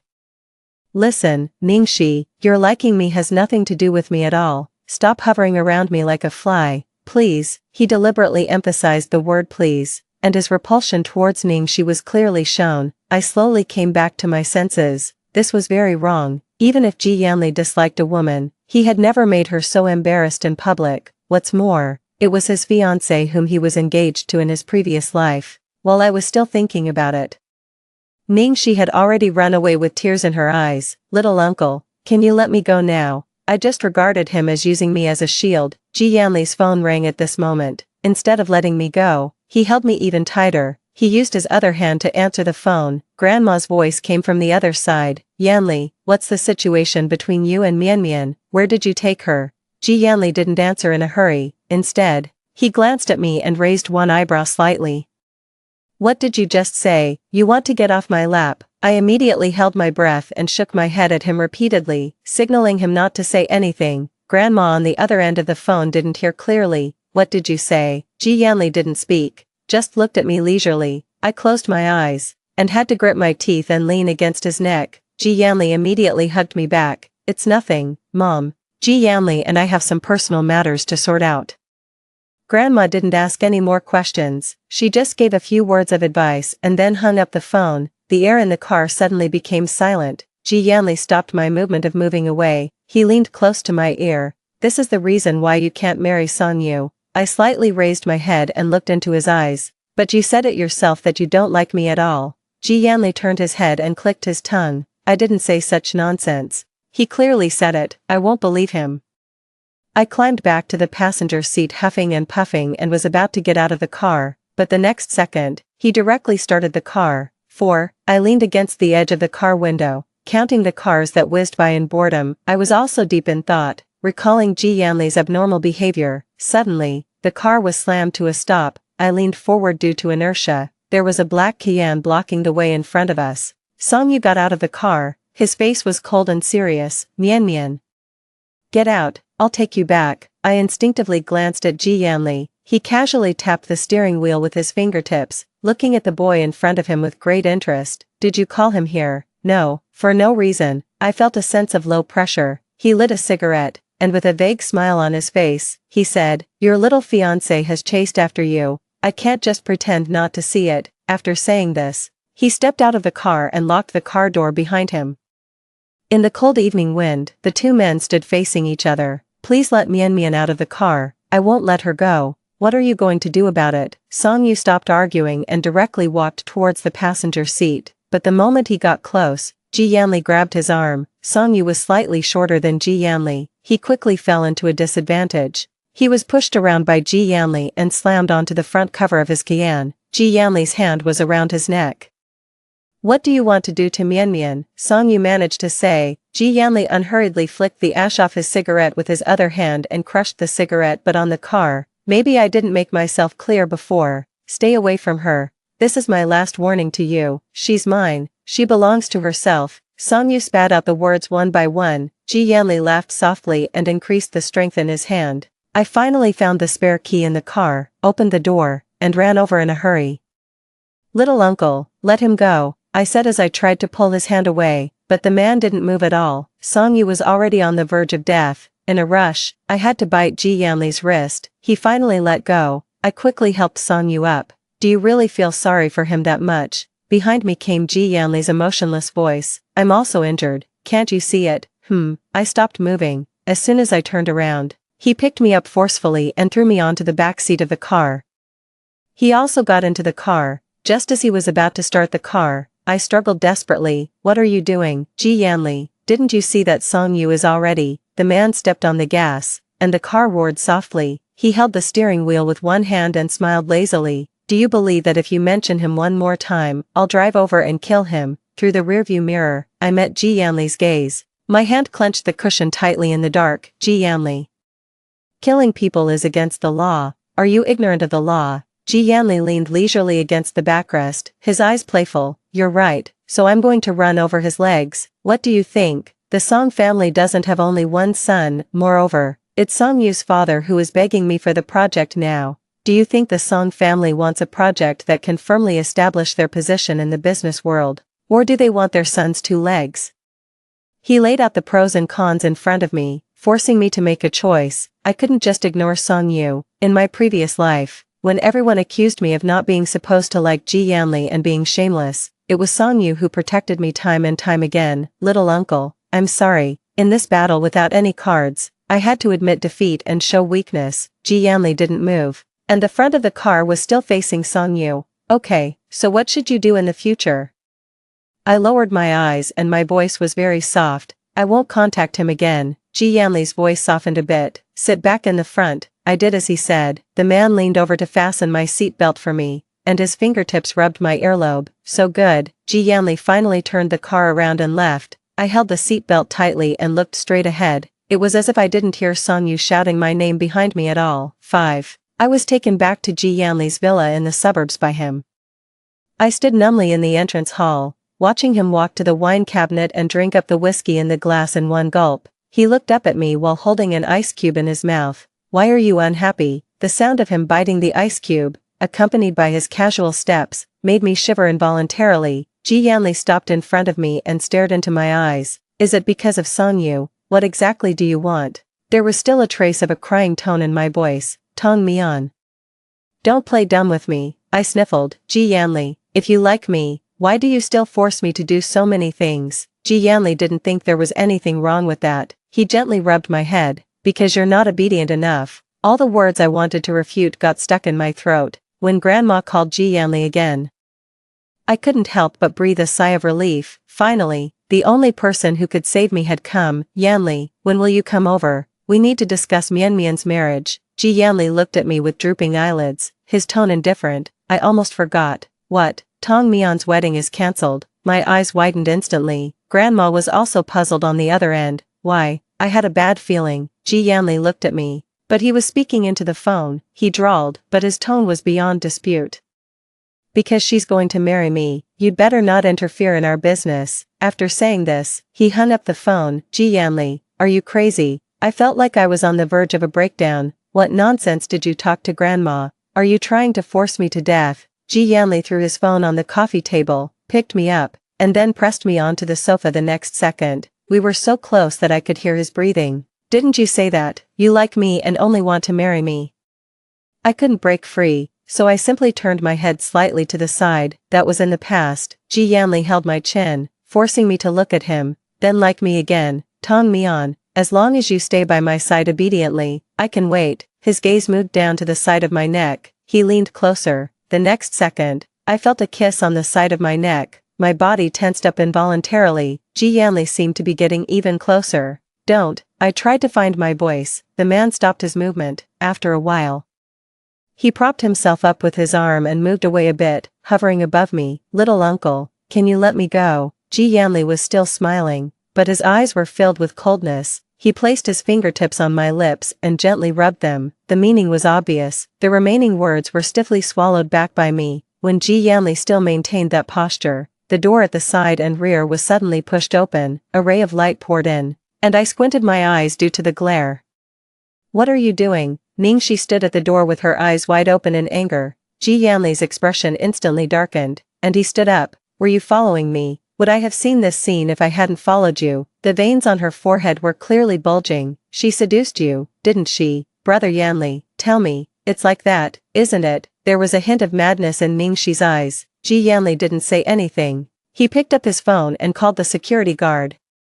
Taking advantage of this gap, Ningxi suddenly strode over. Before I could react, she took out the eyebrow trimmer that she had hidden in her hand and slashed towards my face. There was no time to dodge, so I instinctively closed my eyes tightly, but I didn't feel the pain I had expected. Brother Yanli, I opened my eyes. Ji Yanli's arm was in front of me. Bright red blood dripped drop by drop along the wound onto my pants. Spreading out, Ji Yanli didn't pause. He directly bent Ningxi's arm inward.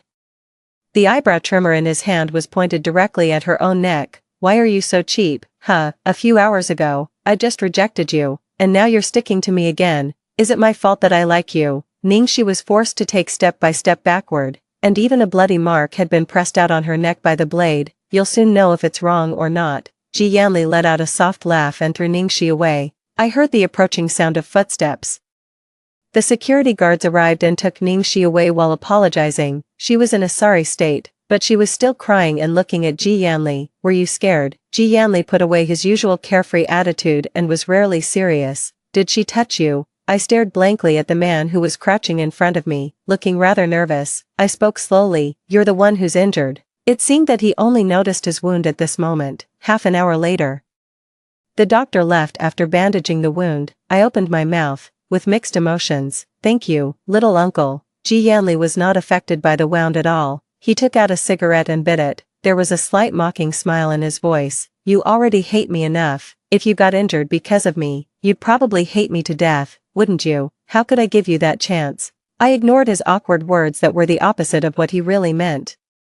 I just stared at the bandaged part of his wound and remembered a lot of things. I initially fell in love with Ji Yanli just because he was kind to me. When I was blocked by hooligans in high school and they tried to give me love letters, Ji Yanli specifically staked them out for a week. After finding them, he gave them a good lesson. When my university supervisor replaced my scholarship quota with someone else's, Ji Yanli didn't say something like it's not much money anyway. I'll give you 10 times that amount. Instead, he seriously helped me get back my justice and the scholarship. The atmosphere was unexpectedly relaxed. I was just about to take the opportunity to persuade him to let me go. I accidentally glanced at the phone on the coffee table that kept flashing, indicating that a message had come in. When I picked it up and opened it, I suddenly froze. Song Yu, Mian Mian. I just got home and fixed my phone. Are you okay, Song Yu? Ji Yanli just announced the news that you two are getting married. Are you being forced? Ji Yanli had already announced it. I thought it was just something he casually said to dismiss Grandma. I mechanically looked at the man who was playing with his phone. Ji Yanli, what are you doing? He didn't even look up and replied casually, contacting the wedding planner. When did I agree to marry you? The white light from the screen shone on the man's face. He stopped his movement. It was not until the phone automatically turned off the screen that Ji Yanli threw away the phone and walked towards me. Ever since you agreed to the arranged marriage with Songyu today, I've been very impatient. Don't provoke me anymore. Tong Mian, there are only the two of us in this house. You don't want me to move things forward so quickly, do you? Under his gentle tone was the most deadly warning to me, I think. Probably from that moment on. The last bit of my concern for him was completely exhausted. 7. On the 15th day since I moved in, Ji Yanli came back during working hours. I'm free today. I'll take you to try on wedding dresses. I just ignored the man's words. I hugged my knees and curled up on the sofa, staring blankly at the TV in front of me. During these 15 days, Ji Yanli didn't even lock the door when he went to the company. And he didn't ask the bodyguards to keep watch. He was certain that I didn't dare to run away. In the silent confrontation, Ji Yanli's eyes became darker and darker. Finally, he directly picked me up and put me in the passenger seat. Ji Yanli, is this interesting? He stopped the action of buckling my seatbelt and looked up. I don't like you, and I won't give you any response. Is it interesting for you to perform a monologue all by yourself? Ji Yanli lowered his eyes and smiled softly. It's not interesting, so if you continue to look so listless, click. The seatbelt was fastened, and he raised his hand and gently patted my side face. I'll bring your brother Songyu over to amuse me. How about that? This was the so-called, like in Ji Yanli's words, an obsessive and pathological possessiveness. He would always only threaten me to make me yield. The car was driving steadily, and I turned my head towards the window. The quiet atmosphere was suddenly broken by a harsh screech of brakes. I was startled for a moment. I turned my head back and just met Ji Yanli's distracted gaze. Can't you drive? Get lost if you can't drive. The car that stopped on the side in front was a dazzling green McLaren, and the owner cursed and turned around and left. A dense chill immediately crept up my spine. The car that caused the accident in which I died unexpectedly in my previous life was a McLaren of the same color. I had originally thought that Ji Yanli's sudden and abnormal behavior was due to the butterfly effect caused by my agreement to the arranged marriage with Songyu in this life, but now, I have a bold guess. Mian Mian. Ji Yanli leaned over and hugged me tightly in his arms. I could feel his fear. I closed my eyes slightly and then spoke softly. Ji Yanli, you actually remember everything, don't you? I wasn't the only one who was reborn. He clearly paused for a moment, then he hugged me even tighter. His voice was hoarse. Almost every night, I'm awakened by nightmares. When I rushed there in the dream, you were still stuck in the driver's seat. They stopped me and wouldn't let me go to you, until the car exploded. They still didn't rescue you. I just watched helplessly. I felt a little wetness in the crook of my neck. They were Ji Yanli's tears. You were engulfed by the fire in front of me, leaving nothing behind. 8, I think. Maybe I shouldn't have exposed the fact that he was reborn. Ji Yanli had already guessed that I was reborn a long time ago. I lifted the last layer of the half-hidden veil between us, and what awaited me would be an even more terrifying Ji Yanli. You've always been blaming me, haven't you? Ji Yanli pressed his hands on my shoulders, and the last bit of reason in his eyes was on the verge of collapse. He told me that in the past, he thought it was wrong for me to like him, that it was against morality. He got engaged to Ningxi in order to force me to back down. In fact, he had already fallen in love with me. I sighed. Whether you feel guilty or you've really fallen in love with me, it doesn't matter anymore. Ji Yanli. I met his gaze, and without being petty, I said word by word, the point is, I really don't like you anymore. When I see you, I don't feel the slightest bit of excitement. When you confess to me and say you want to marry me, it just makes me more disgusted, really.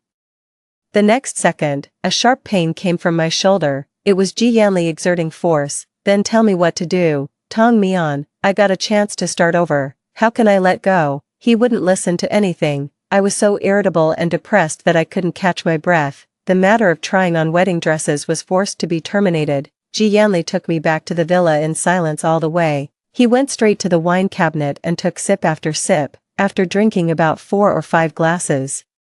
He finally calmed down a bit. I knew that Ji Yanli, who was emotionally unstable at the moment, was the most untouchable, but Songyu ran into this situation. Boss, a person was caught outside the villa. He seems to have been trying to climb over the wall to get in. Bring him in. Songyu was pushed in by the bodyguards. My breath involuntarily quickened, and I shuddered. Ji Yanli had no expression on his face, but there was a violent aura in his eyes, as if a storm was about to come. Little uncle, please don't hurt him. Before I could finish speaking, I was silenced by the wine bottle that was smashed in front of Song Yu. What did you promise me? I quickly shook my head. I didn't call him. I really didn't contact him. Song Yu stood in front of me with a solemn face. It has nothing to do with Mian. I came here on my own to take her away. Is that so? The corner of Ji Yanli's mouth curved into an arc, showing a hint of insolence. Who do you think you are to want to take her away? She doesn't want to stay here. She's not happy staying by your side. Even if I'm nothing, I will do my best to take her away. Ji Yanli leaned against the wine cabinet obliquely and clapped his hands symbolically. How great. After making the comment, he looked at me teasingly. Are you touched? I blinked my eyes and tried hard to swallow back the choking feeling. No, don't listen to him. I don't want to leave here. I was almost begging. Let him go. Okay, I don't want to see you hit someone. I'm scared. Ji Yanli walked over slowly and sat me on the sofa with his arm around me. Don't be afraid, I won't do it myself. I didn't relax easily. Ji Yanli, let her go. Song Yu was pressed on the shoulders by the bodyguards and growled. Ji Yanli raised his eyebrows, leaned close to my ear suggestively, and asked in a low voice, do you like him? No, I don't like him. I immediately denied it. I wasn't deliberately lying to appease Ji Yanli. I really only regarded Song Yu as my brother. I agreed to the arranged marriage just to repay grandma for her kindness in adopting me. Ji Yanli stared into my eyes scrutinizingly. After a while, he seemed to believe me and nodded. Then do you like me? I only hesitated for a second, and Ji Yanli's face turned cold. Yes, I answered while crying. I like you. Ji Yanli gently wiped my tears. Why are you crying? He pinched my chin and lifted it up. If you like me, you won't try to avoid me, right? The wine droplets splashed on the man's collar evaporated in the air. I couldn't help but grab the cuff of his sleeve, not daring to use much force, a few centimeters before touching. Beast, are you trying to force her to death? Song Yu couldn't bear it anymore. Come at me directly. Why are you threatening her? Ji Yanli stopped and let me go. He pretended to be in a difficult situation and gave a soft sneer. Tong Mian, look. It's not that I'm not keeping my promise, it's your brother Song Yu who keeps courting death again and again. Ji Yanli walked over, grabbed the back of Song Yu's neck, and forced him to lower his head. How much ability do you have to show off? As he spoke, he pressed Song Yu's neck down. His face was getting closer and closer to the broken pieces of the wine bottle on the floor. Ji Yanli, if you don't kill me today, I will come again to save Mian. I held the phone and shouted out in a breakdown. Ji Yanli, don't touch him anymore. You're violently beating others in a group. If you take another action, I'll call the police. Not pretending anymore. Ji Yanli still had that calm and confident attitude. He raised his chin. Go ahead and call. What do you mean by violent group beating? He broke into a private residence. I'm just defending myself. Ji Yanli squatted in front of Song Yu and casually picked up a piece of glass shard. You can try and see who the people's police will take away when they come. My face gradually turned pale, and I let my hand drop feebly. The phone fell to the ground accordingly. Ji Yanli played with the piece of glass shard in his hand. I nervously followed his hand with my gaze.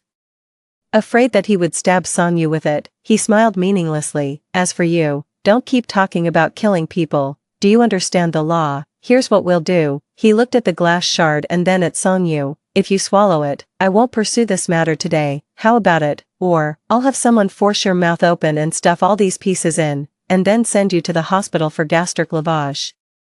Sweat dripped from the black hair on Song Yu's forehead and landed on the ground. After a period of resistance, he had no strength left. I forced myself to hold back the weakness in my legs and walked over to Ji Yanli. I barely managed a smile and hugged his waist. Stop making trouble. Okay, I'll be obedient and listen to you from now on. Weren't you going to take me to choose a dress? Let's go. You can help me choose, and I'll help you choose. Okay. Behind me came Song Yu's horse crying.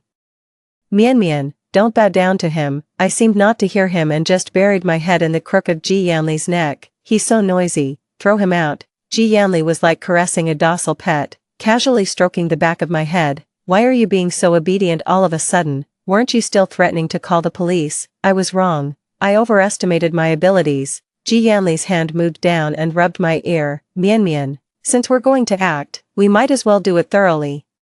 He said in a voice that only the two of us could hear. Then he turned my body around to face Song Yu. Tell him, are you willing to marry me voluntarily? I knew that my bitter smile must look very ugly at this moment, but Ji Yanli behind me was like a gun pointed at my head. Song Yu, I really want to marry Ji Yanli. Please don't bother us anymore, it really bothers me. Song Yu opened his mouth with difficulty but couldn't say a word, the sadness in his eyes was about to overflow. I'm sorry.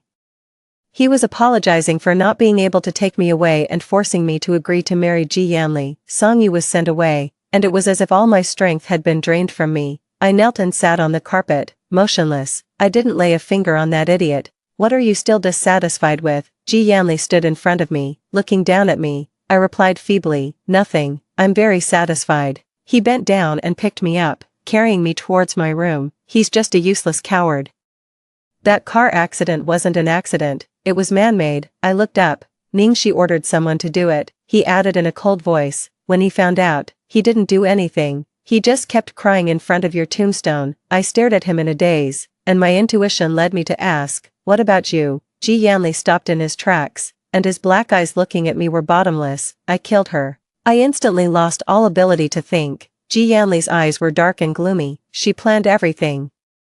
Just to make me watch you die in front of me on the spot. Should such a bitch die, in this life? Ji Yanli's extraordinary hatred for Ningxi could now be explained. I suddenly remembered the last words Ji Yanli said to Ningxi at that time, so, I paused for a moment before asking softly, what's happening to Ningxi now? Ji Yanli's tone was light, as if he was talking about something insignificant. She's in a mental hospital. A cold sweat broke out in my palms. Ningxi killed me. And Ji Yanli avenged me by killing Ningxi. Even in this life, he had the foresight to lock her up in a mental hospital to prevent her from hurting me. But my first reaction wasn't gratitude. What welled up in me was fear of the madness and paranoia of the man in front of me. Ji Yanli placed me on the bed and then pressed down on me. I turned my head away in rejection and put my hand on his shoulder. No, why? He didn't move, and his voice was so soft that it was almost a whisper. Ji Yanli. You and I both know the reason. Don't force me to hate you even more. Ji Yanli's hand slid down to my waist. Tong me on. What do you hate about me? Is it just because of Song Yu? He straightened up and began to unbutton his clothes from top to bottom. His voice was unhurried. When someone hurt you, I took revenge for you. Since the first time I saw you after returning to the country, I've avenged all the bullying you've suffered. Now you're telling me that you hate me because of a useless childhood sweetheart. I can die for you, can he? At that time, I just thought he was saying it casually in an extreme mood, but you've been forcing me, even house arrest me. Ji Yanli stopped just as he was unbuttoning one of his buttons. The lamp above his head was just blocked by him. The dim yellow light haloed around him, making it hard for me to see his expression clearly. The next moment, Ji Yanli suddenly got up. All the things on the bedside table were swept to the ground by him with a crash. I shrank back in fright. His gaze slowly moved from the mess on the ground to me. He asked emotionlessly, then what should I do? The first time I saw you in this life, you were about to marry Song Yu. Did you ever give me a chance? So what's the meaning of my living this life again? Is it to watch you fall in love with someone else and marry someone else? You all will have a fulfilling life. While I'm still trapped in the past, trapped in the nightmare of that car accident, is that fair to me? Ji Yanli suddenly lost control. He picked up the fallen table lamp and smashed it against the empty wall beside me. Speak. Facing him like this, I couldn't provoke him any further. Tears slowly welled up in my eyes as I looked at Ji Yanli. I sobbed softly. Are you going to hit me? Ji Yanli stared at me intently. After a few seconds, he closed his eyes. He sat down by the bedside and gently hugged me into his arms. No, I will never hurt you. Did I scare you? He raised one hand and gently rubbed my head. I'm sorry, Mian Mian, but I wasn't soothed. I still cried intermittently. Ji Yanli also kept coaxing me softly, until I was tired from crying and fell asleep. In a half-awake and half-asleep state, a gentle kiss landed on my forehead. I fluttered my eyelashes and fell into a deep sleep. 10. The plan to choose a dress the next day was delayed again.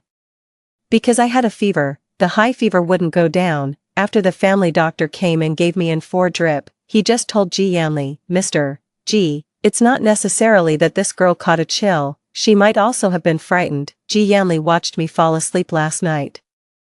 He had to believe that I got sick because he scared me. In fact, I got up in the middle of the night, turned the shower to the lowest temperature, and shivered under the cold water for 15 minutes. Why are you so delicate? Ji Yanli sat down beside me and rubbed the side of my face with the back of his hand. I just took advantage of the fever-induced drowsiness to avoid all communication with him, to stay by my side. Ji Yanli moved his office to his study at home. But every night I would throw away the medicine prescribed by the doctor. If my body temperature went down, I would take a cold shower again. As a result, I kept having a recurring high fever, and my body was getting weaker and weaker. She's had a fever, and she still hasn't recovered. Ji Yanli looked at the doctor with a half smile, maintaining the last bit of politeness. The doctor sighed. He said neither humbly nor arrogantly, Mr. G. Long-term psychological problems can lead to a decrease in immunity, and it's not uncommon for the illness to relapse. This girl is getting weaker day by day. If the root cause of the illness can't be treated, she might get seriously ill, or even. The rest of the words were self-explanatory. It was a long time after the doctor left that I heard the approaching footsteps. Ji Yanli lowered his eyes and suppressed all his emotions. Do you hate me that much? I coughed twice but didn't respond. Ji Yanli silently helped me up to drink some water, then helped me lie down again and tucked in the corner of the quilt. He didn't say anything and left. I knew that he was already starting to waver. I might be even more despicable than Ji Yanli. I knew that Ji Yanli liked me and bet on his reluctance to let me go. I hurt myself to force him to let me leave. In this life, every time Ji Yanli forced me and made me emotionally break down, I never thought of fighting him to the death. Being reborn was a second chance for me to make up for my regrets and choose my life again. It wasn't worth it to fight someone to the death. 11. When I thought I was almost going to die of illness and was about to take the medicine because I couldn't hold on anymore, Ji Yanli finally gave in. Intentionally torturing yourself. The man standing by the bedside had silent eyes like a still body of water. I weakly curved my lips and my voice was dry. Let me go, or watch me die in front of you again. When I said again, Ji Yanli frowned. I was deliberately poking at his sore spot. After saying that, I couldn't help coughing. My lungs felt as if they were being gently burned by fire, itchy and painful. Ji Yanli didn't hesitate to come over, pat my back gently, and hand me a glass of water. I didn't take it immediately. When the coughing finally stopped, I had a premonition of something. Why don't you drink it? I paused and opened my hand that had just been covering my mouth. Several spots of blood were prominently lying in my palm. The next second, I heard the sound of a glass breaking. Ji Yanli's hand stopped in the air, and the cup fell from his weakened grip. He stared fixedly at my palm, his eyes bloodshot. Do you have to force yourself to death? A faint itch welled up in my throat again, and I coughed twice. Ji Yanli took a deep breath, as if suppressing something. He took out his phone and called the driver, giving a calm order, drive to the door. Go to the hospital. He took a coat and draped it over me, then took a piece of paper, but he never looked me in the eye from beginning to end. When you recover from your illness, I'll let you go. Ji Yanli opened my palm and wiped the blood on it. His voice was very soft, giving the impression of not caring much, and I will definitely not pester you anymore. If you didn't listen carefully, you couldn't hear the tremor in his enunciation.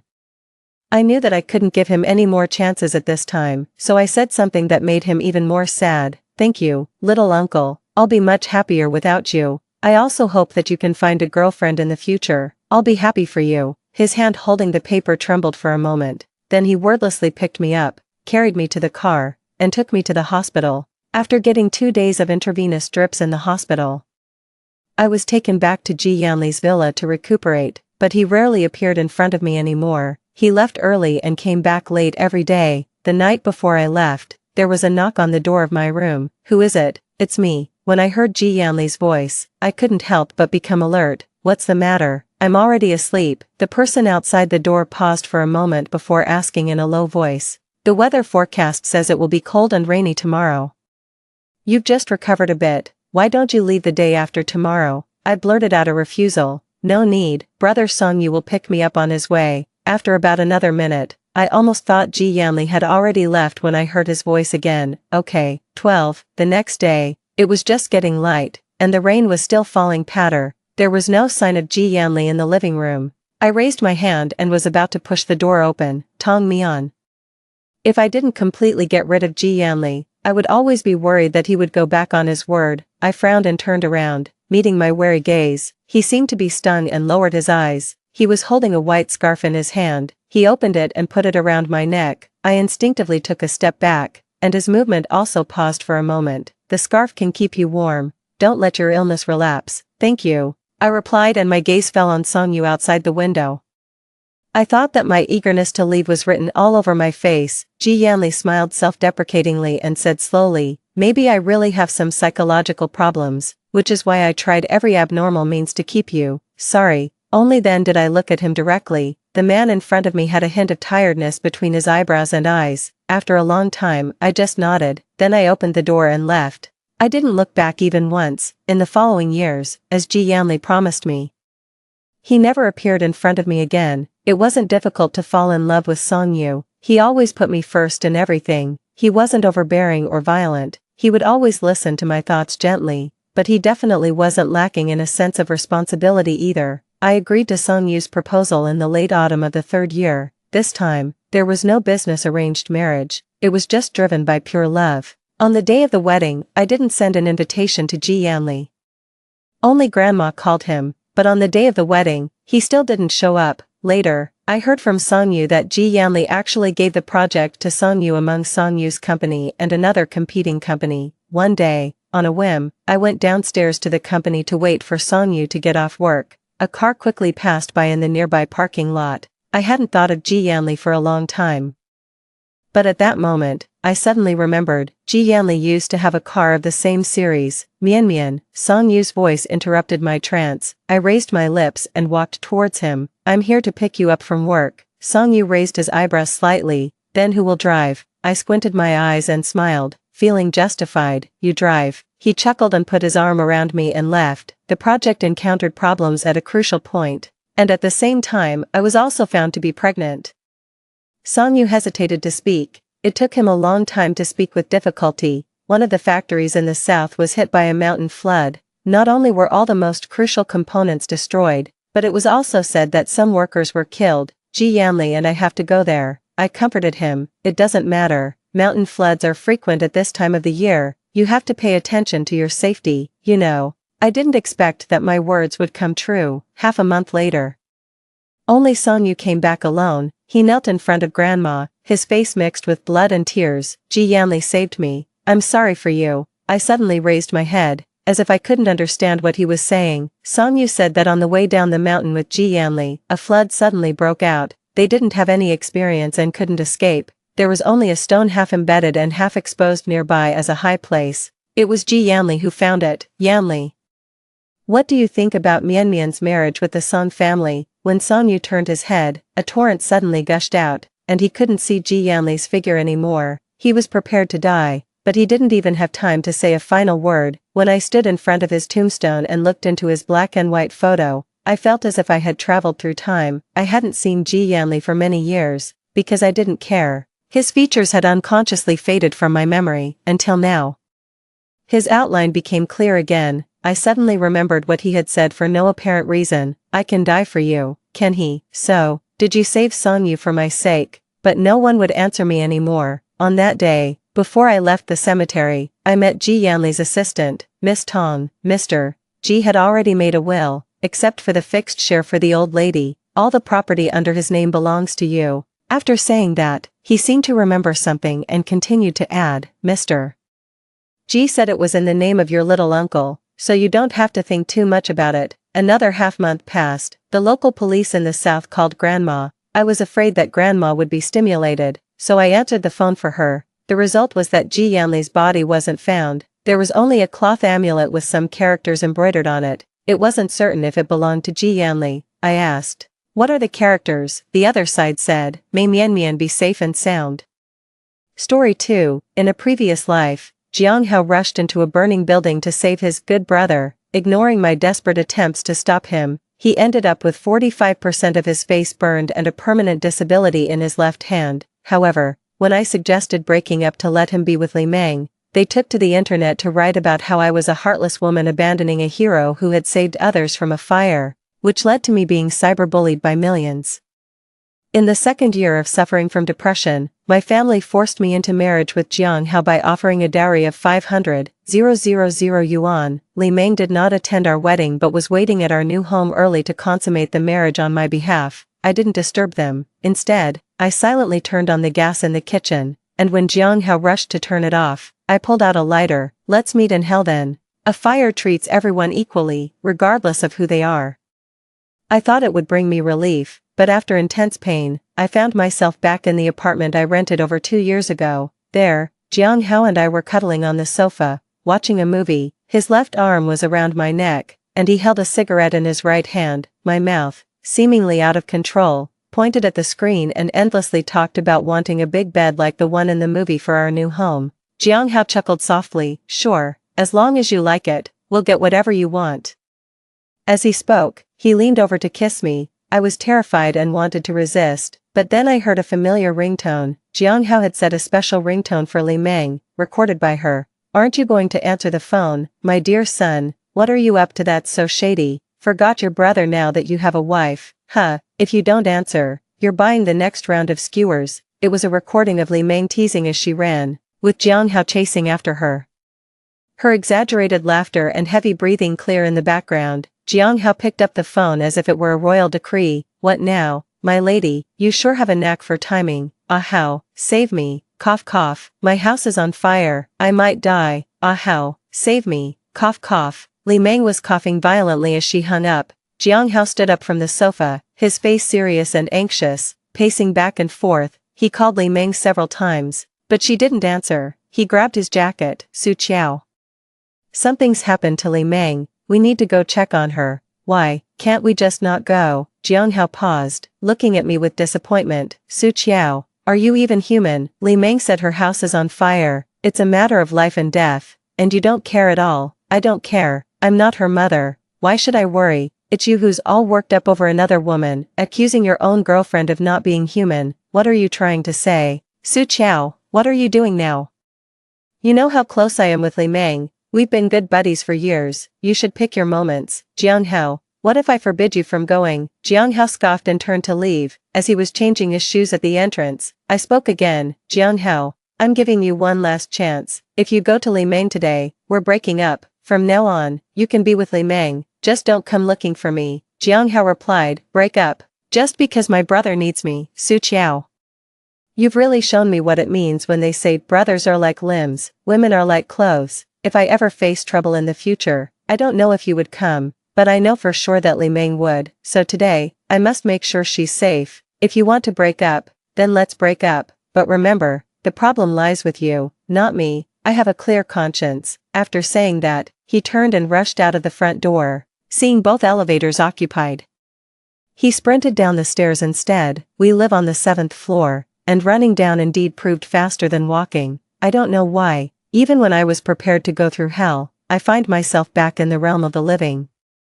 Could it be that even fate thinks I lived through hell in my past life? I won't make the same mistakes again. Earlier, while Jiang Hao was changing his shoes, I took a photo of him tying his shoelaces. Now, I'm posting it directly to my social circle. You run to her in the shoes I bought you, making the past 3 years of my life seem like a joke. Every time it's the same, a single call from her, and whether we are kissing or hugging, you'd stop everything, whenever she commands. All our plans get scrapped. 3 years in a relationship, loving you so humbly, even though I'm the official girlfriend, I always felt secondary, like a spare tire filling the void in your heart whenever she doesn't need you. We were even planning the decor for our new house, yet a call from her, and you left me behind again. 3 years by your side, and all I received was an "if you want to break up, then let's break up." I even started feeling cheap. Enough is enough.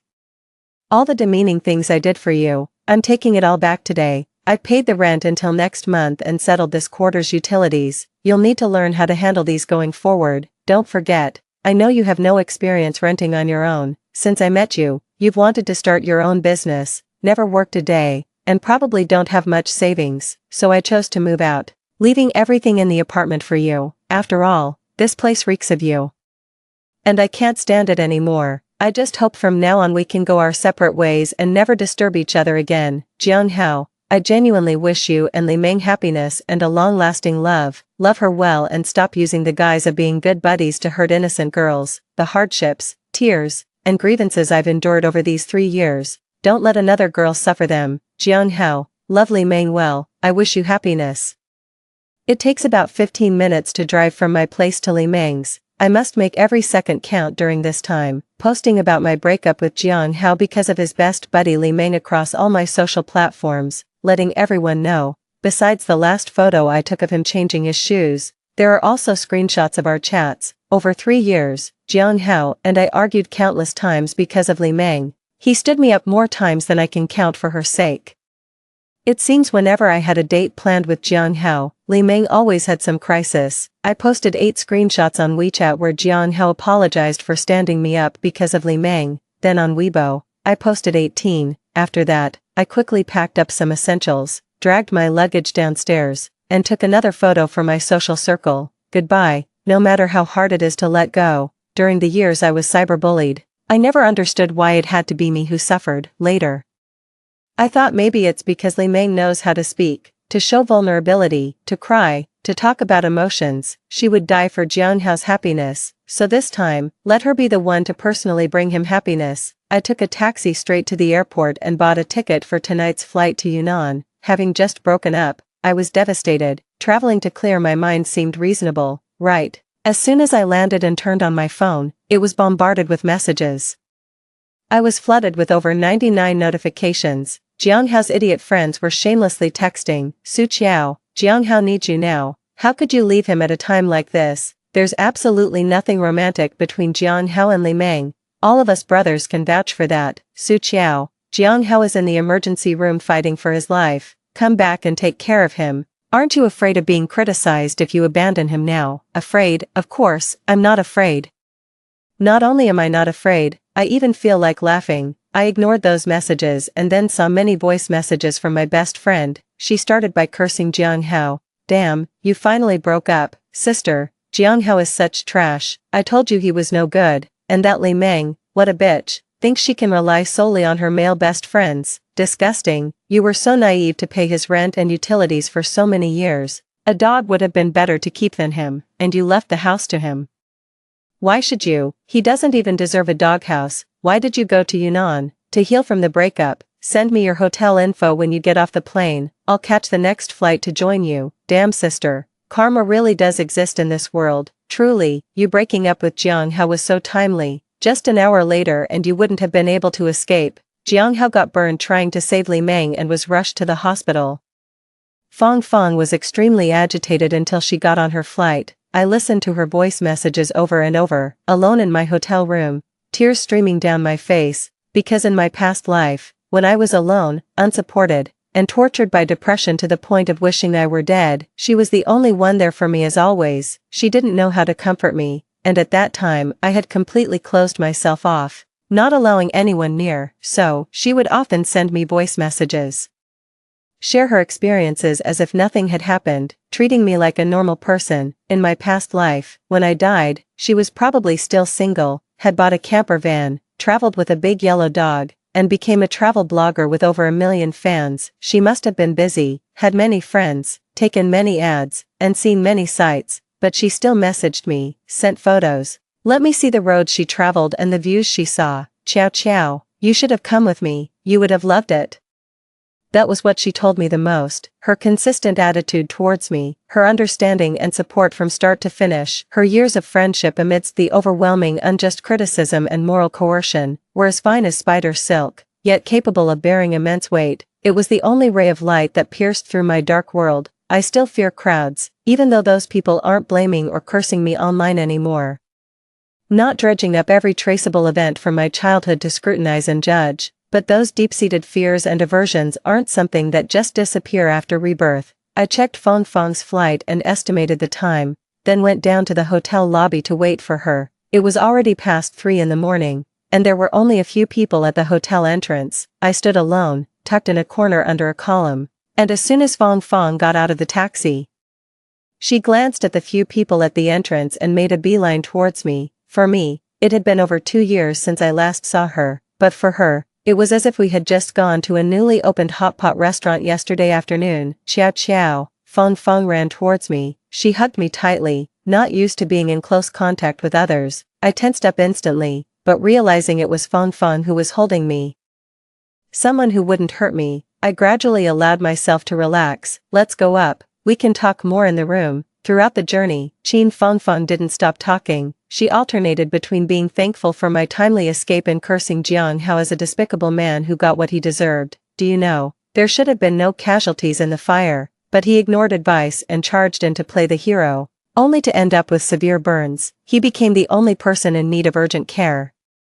It's just ridiculous. How could he do that? Surely he didn't set his clothes on fire just to play the hero in front of Li Meng, and he had the nerve to call me brother. If that's not about love, then what is? I vaguely remembered something. He wasn't that crazy. The jacket he was wearing was a birthday gift from Li Meng last month. It was made of acrylic and nylon, materials that would melt and stick to the skin in high heat, and were also highly flammable. Qin Fong Fong, damn.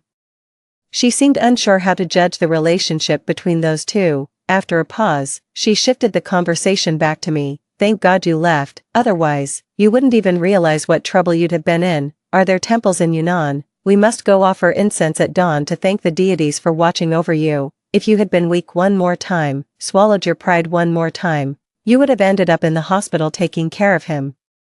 He ruined himself for another woman and expected you to pick up the pieces. Damn, just thinking about it makes me sick. Qin Fongfong returned to the hotel room, took a bath amidst yawns, and went straight to bed. She slept soundly, enviably peaceful, but me, I hadn't slept well in a long time, and I felt wide awake now. I quietly took my laptop to the balcony, before Li Meng could delete records and destroy evidence as she had in a previous life. I backed up all the evidence of the deep love that had once existed between her and Jiang Hao. While digging through Li Meng's secondary Weibo account, I discovered messages from her school days. It was clear she had enjoyed inserting herself between Jiang Hao and his girlfriend, emphasizing her own presence. Even after the girl couldn't tolerate it anymore and broke up with Jiang Hao, Li Meng would jump out, accusing and slandering the girl everywhere, smearing her reputation.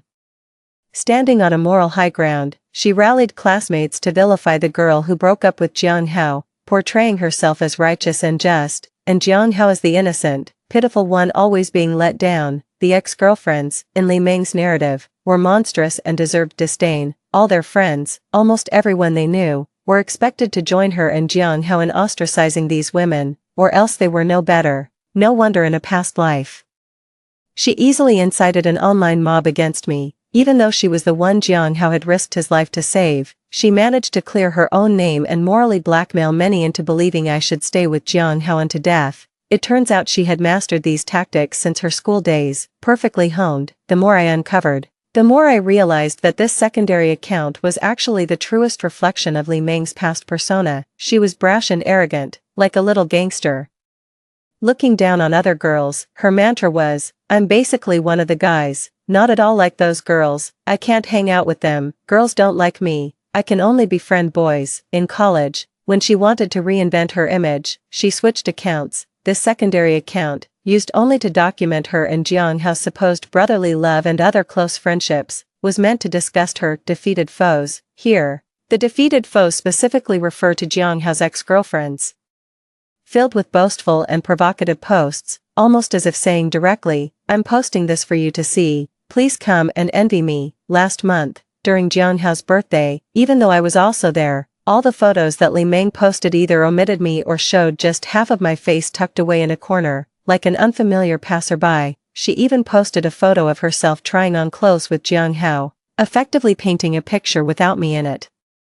It looked as though a wife was tidying up her husband's clothes as he prepared to leave the house. The two of them were close together, all smiles, gazing at each other affectionately. Haha, Fong Fong was right, one might say, if this isn't love, then what is? This account really has it all. I even stumbled upon Li Meng's QQ number from her student days, something I didn't even know in my past life. Seeing the content she left behind and the praises sung by others in the comments.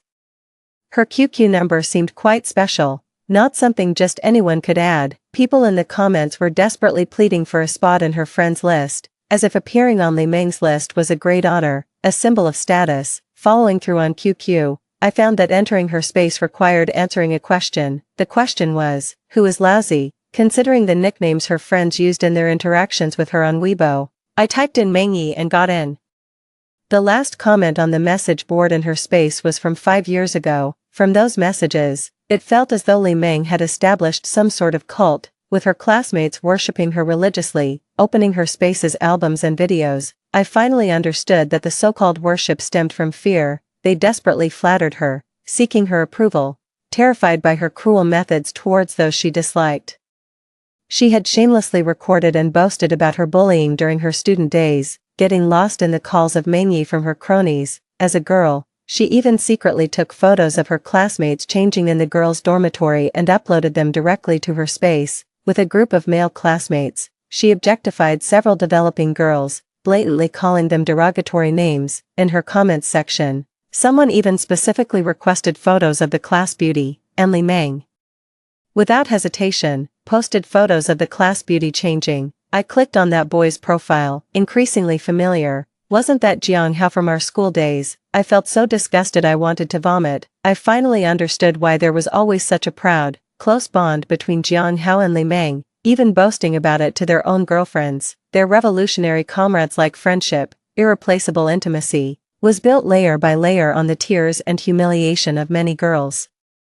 When Qin Fangfang woke up, I was still busy on the computer, not even noticing when the sun had risen. It was already broad daylight. Xiao Xiao, what are you doing? You didn't stay up all night, did you? There's dew in your hair. Qin Fangfang handed me a cup of hot water and then helped me dry my hair with a towel. Seeing the content on my computer screen, she paused, sat next to me, and with a look of frustrated care said, "Why do you still bother with those two? Why do you still read their messages? You and Jiang Hao have already broken up. His death is none of your business." Su Qiao, not all girls are as lucky as you, protected by divine powers, able to turn away before falling into a pit. If you dare go back to Jiang Hao, even God can't save you. No, I don't plan to get back with Jiang Hao. I just feel that since he loves Li Meng so much and would do anything for her, they really should be together. This spectacular love story should be known to everyone. Su Qiao, are you out of your mind? Why do you care about them? Isn't that just asking for trouble? Are you a saint?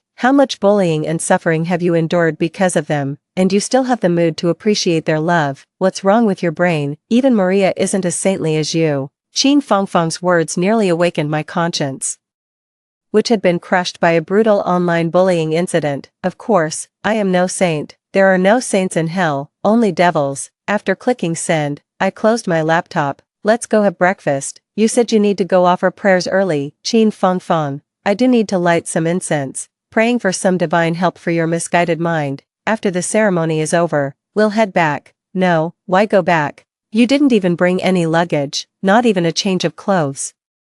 You just showed up with that small bag. What will you do if we don't go back? Didn't you bring a big suitcase? I can just wear your clothes. You're not disgusted by that, are you? Of course not. I don't mind at all. If you like them, you can have them. Good, that's more like it. Qin Fangfang was insistent on taking me out to distract me, clearly not wanting me to return to Jiang Hao at this time. She knew that once I went back, many people would act pitiful in front of me on Jiang Hao's behalf, employing every tactic to force me to stay by his side and take care of him. They only cared that Jiang Hao needed someone to look after him now, that he was a hero, that he shouldn't be abandoned. They didn't care why I, Su Qiao, should be responsible for him, or why I should endure the humiliation of picking up after a man who risked his life for another woman.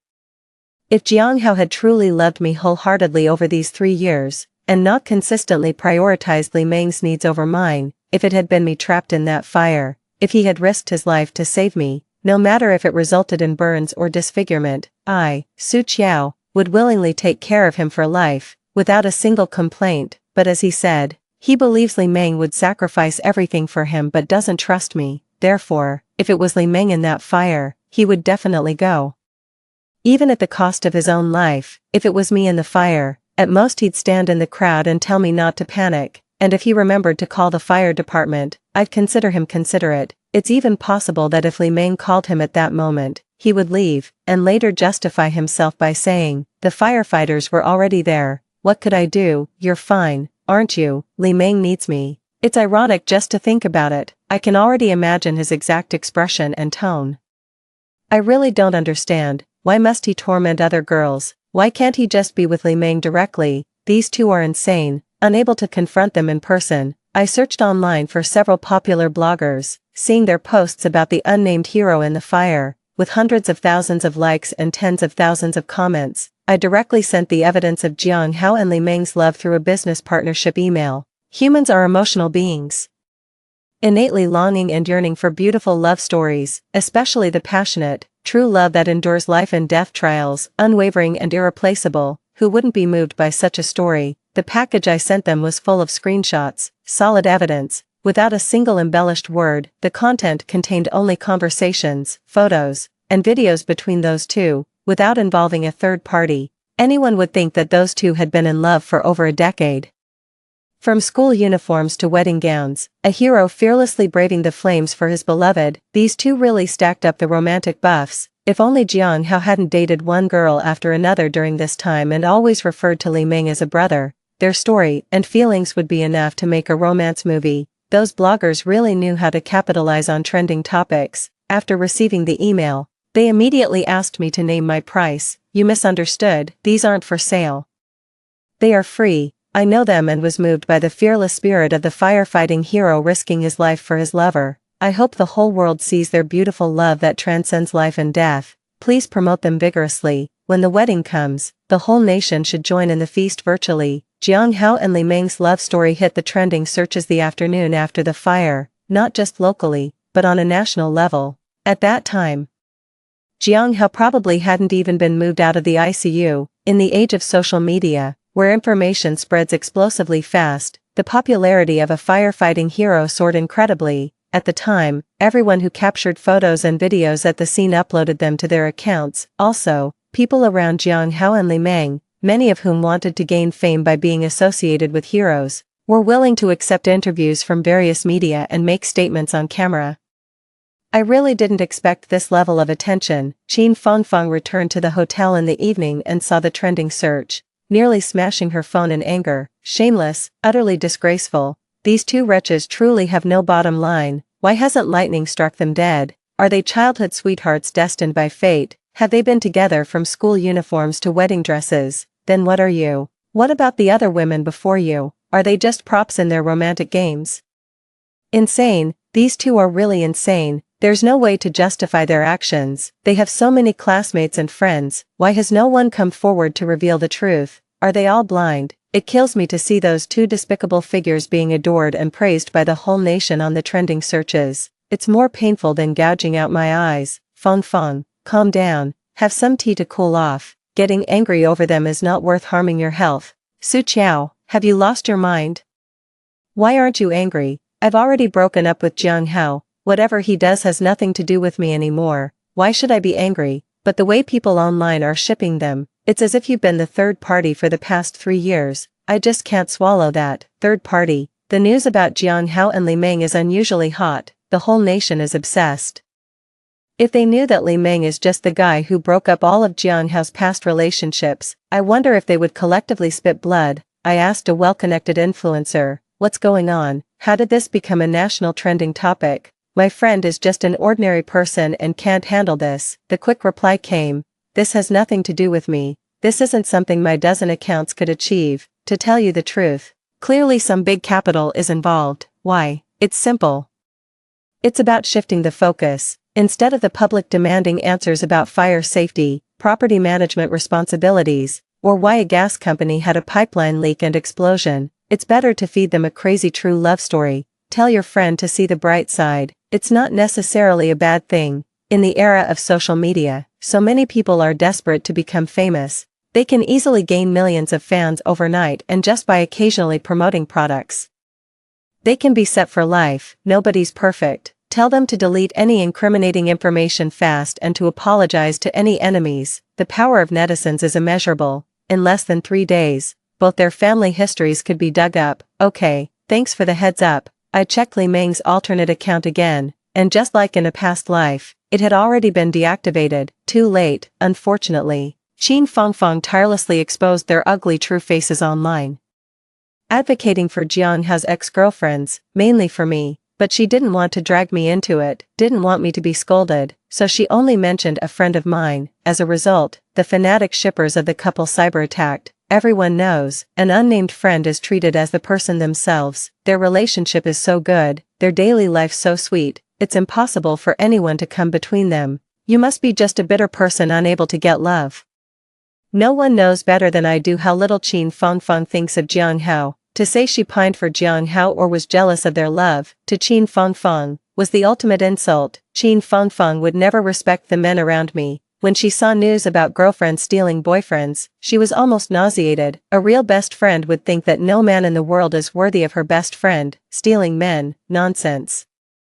Such news is just created by malicious trash trying to stir up trouble between real friends. She clutched her phone, arguing with uninformed netizens. Too painful. Pea-sized pimples appeared on her chin, making her cry out in pain when touched. As I watched her, her eyebrows furrowed and her fighting spirit high, my eyes suddenly teared up, and I turned my face away. Tears streamed down uncontrollably. In a past life, when I was so cyberbullied that I hid in my room, afraid to meet anyone or to even check my phone, was she, like now, fighting single-handedly for me, alone against a multitude. Jojo, why are you crying? She put down her phone, came over, and hugged me, gently patting my back. If you're upset, just talk about it, let out your feelings, don't bottle them up. Why not forget about those who make you unhappy? You still have me. Qin Fangfang thought too highly of me. She believed I was troubled by love, thinking I could truly bless Li Meng and Jiang Hao. She didn't know I was a soul resurrected from death, my heart so dark it lacked any light. Of course, I hoped they would be together,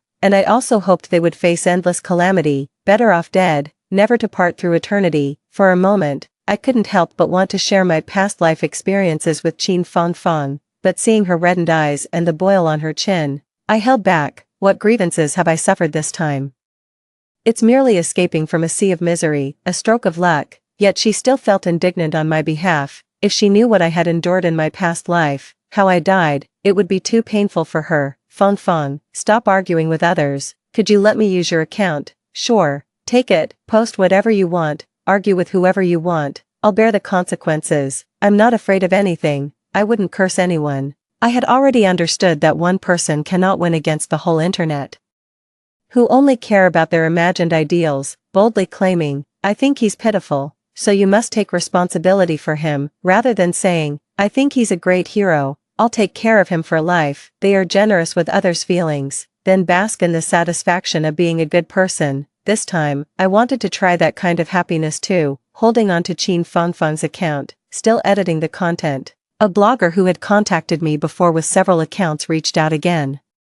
You must have some dirt on them, right? I know, you must have been very close friends, old friends, but no matter how good the relationship, don't let it get in the way of money, right? Can I buy it from you? You know, the curiosity and desire for knowledge of netizens are endless, all their dark histories will eventually be uncovered, you can't hide it for them. Look at the sickly sweet, flawless, mythically beautiful love on the trending searches now. Who but schoolchildren would not find it fake? It's not that I'm dark by nature, but years of professional sensitivity tell me there's a big story behind this. Could you leak some first-hand info? If your conscience bothers you, just point me in the right direction, and I'll search myself. I have the means to choose what gets published. If netizens uncover it themselves, they won't be considerate towards you, ha. Seeing him previously advising me to tell those two to delete their dark histories and apologize to their enemies, I thought he was truly moved by their love, overwhelmed by kindness. Turns out, he was just trying to scam me, to see if he could trick me into revealing something. After waiting several hours to no avail, he couldn't wait any longer and revealed his true intentions. Using Qin Fangfang's account, I published the content I had edited, consisting of a gallery of over 20 images, all capturing Jiang Hao and Li Meng badmouthing Jiang Hao's ex-girlfriends. Li Meng really liked to boast by sharing screenshots of her and Jiang Hao mocking his girlfriends. Now she's reaping what she sowed. So, Li Meng was never the legitimate girlfriend. Jiang Hao had multiple relationships. The proof is irrefutable. Using Qin Fangfang's account was strategic, as her account had already drawn a day's worth of hatred, with many coming to her page looking for her information. Laying out this evidence was a direct blow to those fervent fans defending the beautiful love of Jiang Hao and Li Meng, whether they choose to turn a blind eye or to unfollow and retaliate. After I handed over the account ID of Qin Fangfang to the previous blogger, I told him, you can have the directions, but I don't need the money. How much content you can find is up to your own skills. I'm not sure if it's because Qin Fangfang is taking care of me now that she doesn't allow herself to be vulnerable, or if she's really just thick-skinned. After she threw her phone at me, she took mine to order takeout and even brought back a bouquet of flowers since she came to my side. Besides the moment she held me while I cried and her eyes turned red, she has been either indignantly angry or laughing and joking around, but the pimples that burst out on her face and the blisters in her mouth can't lie. she's more upset than me, Feng Feng. You should cancel this account in a few days, sure. Use it as you please, when the time comes, I'll just cancel it outright, and let those idiots who want to argue find no one to fight with, that'll show them. Originally, I really didn't want to get involved in this online frenzy, especially since the cyberbullying from my past life was too terrifying to experience a second time, but seeing the attacks on Qin Fengfeng's account, how could I bear to let her suffer the harm that she shouldn't have to endure, if her real identity were to be exposed? The overwhelming slander would suffocate me just thinking about it. She plans to be a travel blogger and internet celebrity. She can't afford such a senseless dark history. That's not for her to bear. If netizens are so eager to get information about their ex-girlfriends, fine, I'll give it to them. I used Qin Fengfeng's WeChat to screenshot my own social media, then, with my own Weibo ID, send it directly to that blogger, Jiang Hao's girlfriend of 3 years, before the fire.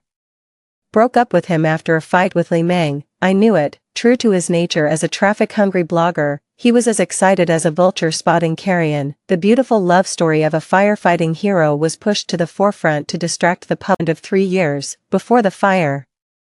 Broke up with him after a fight with Li Meng. I knew it. True to his nature as a traffic-hungry blogger, he was as excited as a vulture spotting carrion. The beautiful love story of a firefighting hero was pushed to the forefront to distract the public, with only a handful of sober netizens calling for rationality and accountability instead of indulging in celebrity pairings. But their voices, just like those of the victims hurt by Jiang Hao and Li Meng, were too small and got drowned out. However, the enthusiasm of netizens has a time limit. Continuously feeding them sugar will get tiresome. That's when you need to slap them in the face and bring this matter to another climax, with capital entering the fray and the heat not subsiding. As long as one follows the trend, there will be traffic. After milking a bit of the fairy tale romance, everyone began to peel back layers of the story. This process was exactly the same as in my previous life. Having seen the Weibo and social circles of Li Meng and Jiang Hao from their student days, I'm not at all surprised by how netizens might greet them. But what I didn't expect was that Li Meng had never completely shut down her QQ space or deleted those photos and videos. Did she forget her password? Good and evil will eventually be repaid, and perhaps those classmates she bullied and tormented have been waiting for this day. However, when I was about to enter her QQ number in the chat box, I hesitated, because in her space, there were many photos of her female classmates changing clothes, just blatantly displayed. If this were to be leaked, wouldn't it be a second harm to those innocent girls? In the end, I deleted her QQ number, but saved some of the photos and videos, along with screenshots of the message board, which I pixelated and sent to the blogger. After seeing those items, the blogger took a long time before asking me, "You're not really their friend, are you? You're their enemy." Yes, an enemy, a deep-seated one. I've waited a long time for this day. After all this, Qin Fengfeng and I both turned off our phones, decided to ignore the online messages, and went on a spontaneous trip. We traversed snowy mountains and marveled at seas of flowers, encountering many artistic youths with vibrant spiritual lives. Qin Fengfeng said, "Actually, the job I really want is to be a travel blogger, traveling the roads in an RV, free and unbound. I'd go wherever beauty leads, chasing the seasons and following beautiful legends. Just thinking about it excites me. You will make it come true." Then, "Jojo, would you come with me? We could team up and keep each other company." "Sure. If you still want me with you by then, I'll go." If you knew what I did, how I doomed those two people beyond redemption, if you aren't afraid of me, don't blame me, and don't find me vicious and terrifying. I'd go anywhere with you, Qin Fengfeng.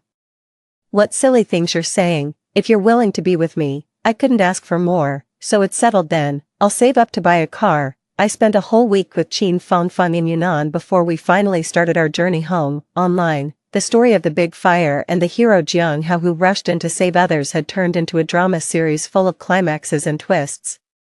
The so-called love that shares life and death turned into a trashy tale of a scumbag and a perennial mistress persecuting an innocent girl. The blogger was right. The power and curiosity of netizens are endless. They dug up more dirt than I, who have lived a lifetime, could have managed. They not only exposed Jiang Hao and Li Meng but also those who testified on the internet that Jiang Hao and Li Meng are just like siblings, without any romantic feelings. Whatever Li Meng posted was filtered and meant for viewing, but what those people posted on their accounts didn't need Li Meng's approval, especially those things from their school days. anyone would feel a pang of sympathy for the classmates she bullied. There were even legal organizations willing to offer free legal aid to those classmates, encouraging them to sue Li Meng and Jiang Hao's bully gang, though it's likely they would only get an apology, with little chance of compensation. But it marked a significant event, a warning to other kids not to think that underage bullying has no consequences. A dark past can follow you for life. Now you may revel in arrogance, but sooner or later, you'll deeply regret it. After the incident, Li Meng tried numerous times to add me as a friend, but I never accepted. She bombarded me with messages from her and her brother's phones, hysterically screaming at me to come back and take care of Jiang Hao, claiming I was his real girlfriend. Hilarious, the whole internet knows I'm his ex, and you're his true love of many years, although some called me manipulative, suggesting my breakup post insinuated that Jiang Hao was jobless, mooching off me. So what? Yes, I was being manipulative on purpose. Every word I said was true. Jiang Hao's family is wealthy, he prides himself on being self-made and claims he won't take a penny from his family. I supported him for 3 years, and still, his friends thought I was the gold digger. Why shouldn't I let everyone know his true face? I went to see Jiang Hao in the hospital. Qin Fengfeng adamantly refused to go and rolled her eyes as she went home. At the hospital, Li Meng, who hesitated to enter the ward, lit up when she saw me as seeing a savior. She rushed at me. Su Qiao, you're finally back. Please check on Jiang Hao. He needs you. Before her hands could drag me into the ward, I fiercely slapped her face. With a loud smack, the onlookers around us fell silent, all eyes on us. In a past life, by now she would have already hidden away, using the shock and injuries from the fire as an excuse, leaving only me to tend to Jiang Hao. Everyone took it for granted, thinking I should be the one to do so. This time, it was her turn, and rightfully so. Wasn't it, Li Meng? Are you even human?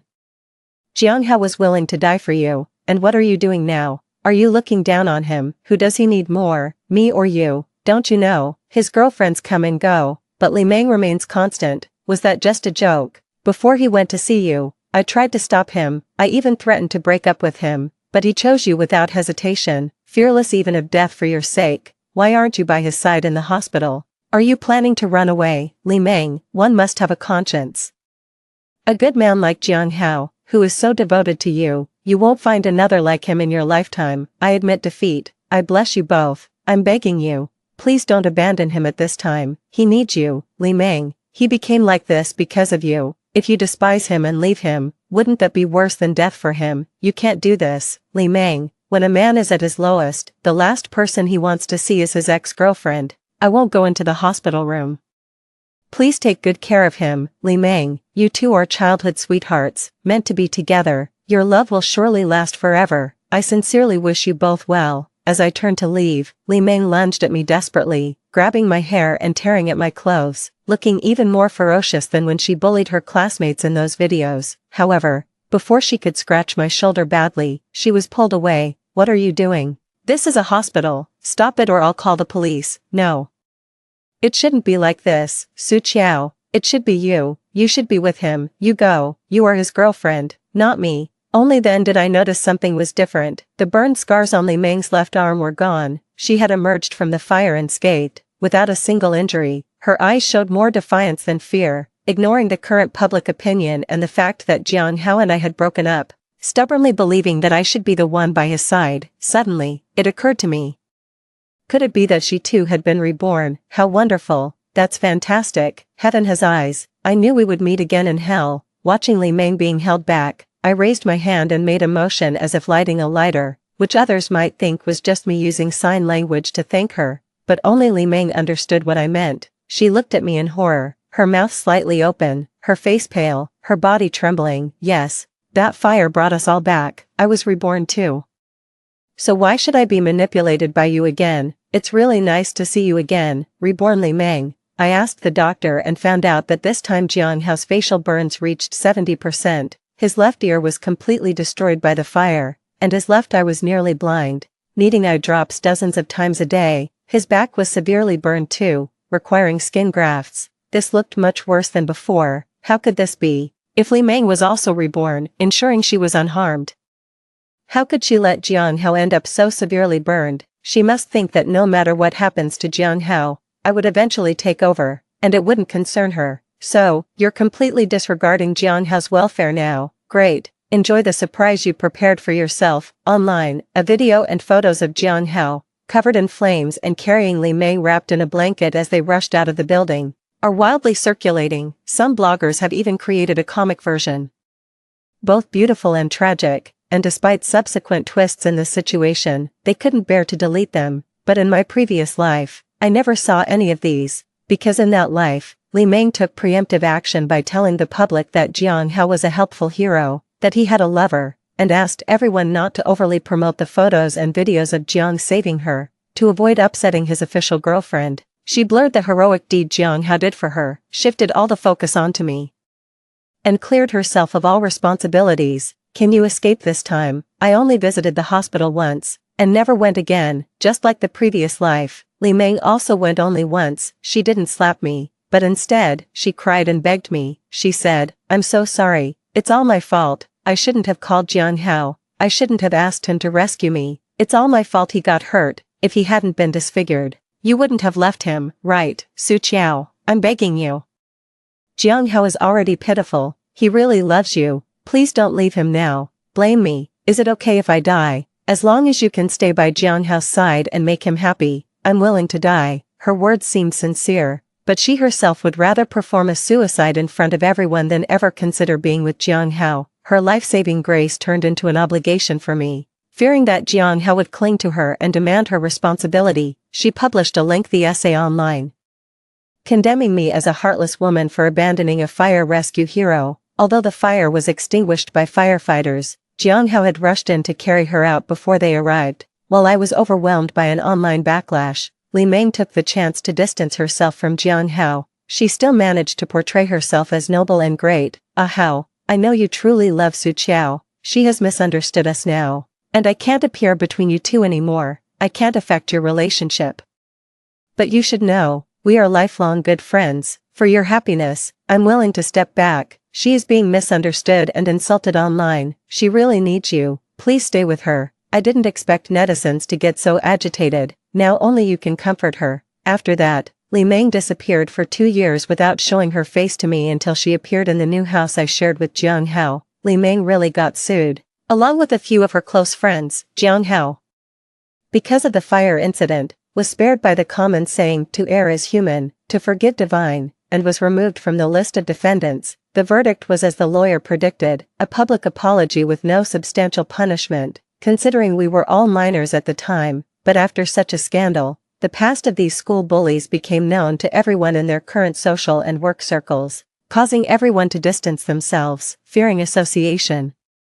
And they were isolated at work until they had to resign voluntarily. Evil deeds bear evil consequences. After the case, the Jiang family approached the Li family for a marriage proposal, the dowry still being 500,000 yuan. Li Meng cried and screamed in disagreement, saying behind closed doors that Jianghao looked like a ghost, giving her nightmares. What are nightmares compared to the harsh reality? Li Meng's refusal to marry enraged the Jiang family. Their only son had become disfigured because of her. She really disliked it. Although the Jiang family wasn't at the pinnacle of wealth, they could easily muster tens of millions in disposable funds, unlike Li Meng's family, who were just ordinary salaried workers and couldn't withstand their targeting.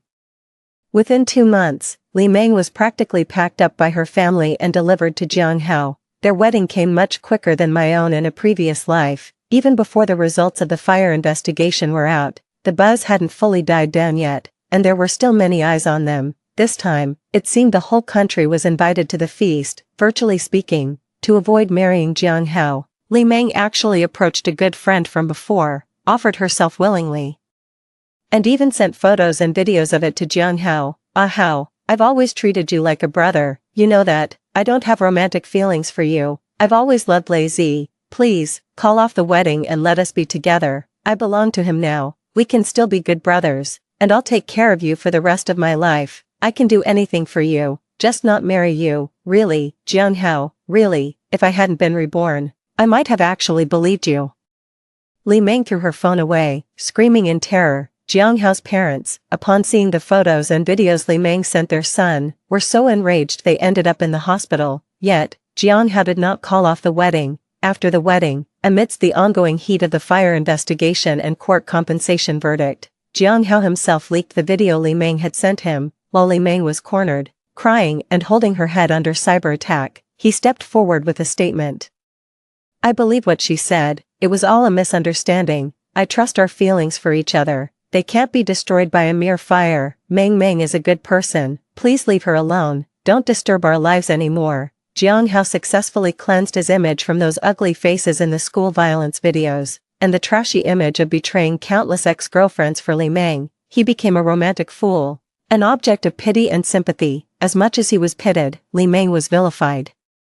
Jiang Hao contacted me many times, wanting to meet, but I really wasn't interested. Qin Fangfang's grandmother passed away, and I accompanied her back to her hometown for the funeral. As soon as the funeral ended, her 3 uncles started a heated fight over the inheritance, even flipping tables and coming to blows. Eventually, they wanted to slaughter the big yellow dog the grandmother had raised and divide its meat. It was the first time I saw Qin Fangfang cry so heartbrokenly. Then, while they weren't looking, we took the trembling dog and drove away in the night. Back home, Qin Fangfang, holding the dog, asked me, "Qiao Qiao, what do you think is the meaning of life?" My grandmother, after she got married, the furthest she ever went was to the market in town. She never once returned to her parental home. Did you know, she never even went to a movie theater her whole life because there wasn't one in town. I once wanted to bring grandmother to live with me, to show her the big city, but my uncles refused, blaming me for being thoughtless. I don't understand. Grandma was so good to me when I was a child. Why can't I take care of her and show my filial piety? Later, I realized they preferred grandmother to suffer with them rather than enjoy comfort at someone else's house because of the inheritance.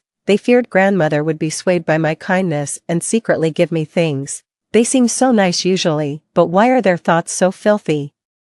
Why is that? Qiao Qiao, let's go traveling, shall we? I no longer want to stay in one place, and I'll soon have saved enough money to buy a car. Fang Fang, can I tell you a story? That night, the 2 of us and a dog sat on the edge of the bed, talking endlessly. The dog and I didn't cry, but Qin Fangfang cried throughout. "Why didn't you tell me earlier, Qiao Qiao? How could you be so foolish? How could you dare? The fire must have been so painful." "Qiao Qiao." Qin Fangfang hugged me, crying heart-wrenchingly. She looked at me, but she was crying for the departed Su Qiao she never knew. Her face was a mask of anguish and helplessness. If it weren't for the good soundproofing of the apartment, I would have been afraid that her neighbors might call the police in the middle of the night. I contributed half of the money, and together with Qin Fangfang, we bought an RV. We deactivated our old social media accounts, changed our phone numbers, and set up new social media profiles, determined to become 2 qualified travel bloggers. Before we set off, I went to meet Jiang Hao. He wore a cap and a hood, his face hidden behind sunglasses. He didn't look as frightening as one might expect, and I had long grown accustomed to the scars on his face. "Why have you always wanted to see me, Su Qiao?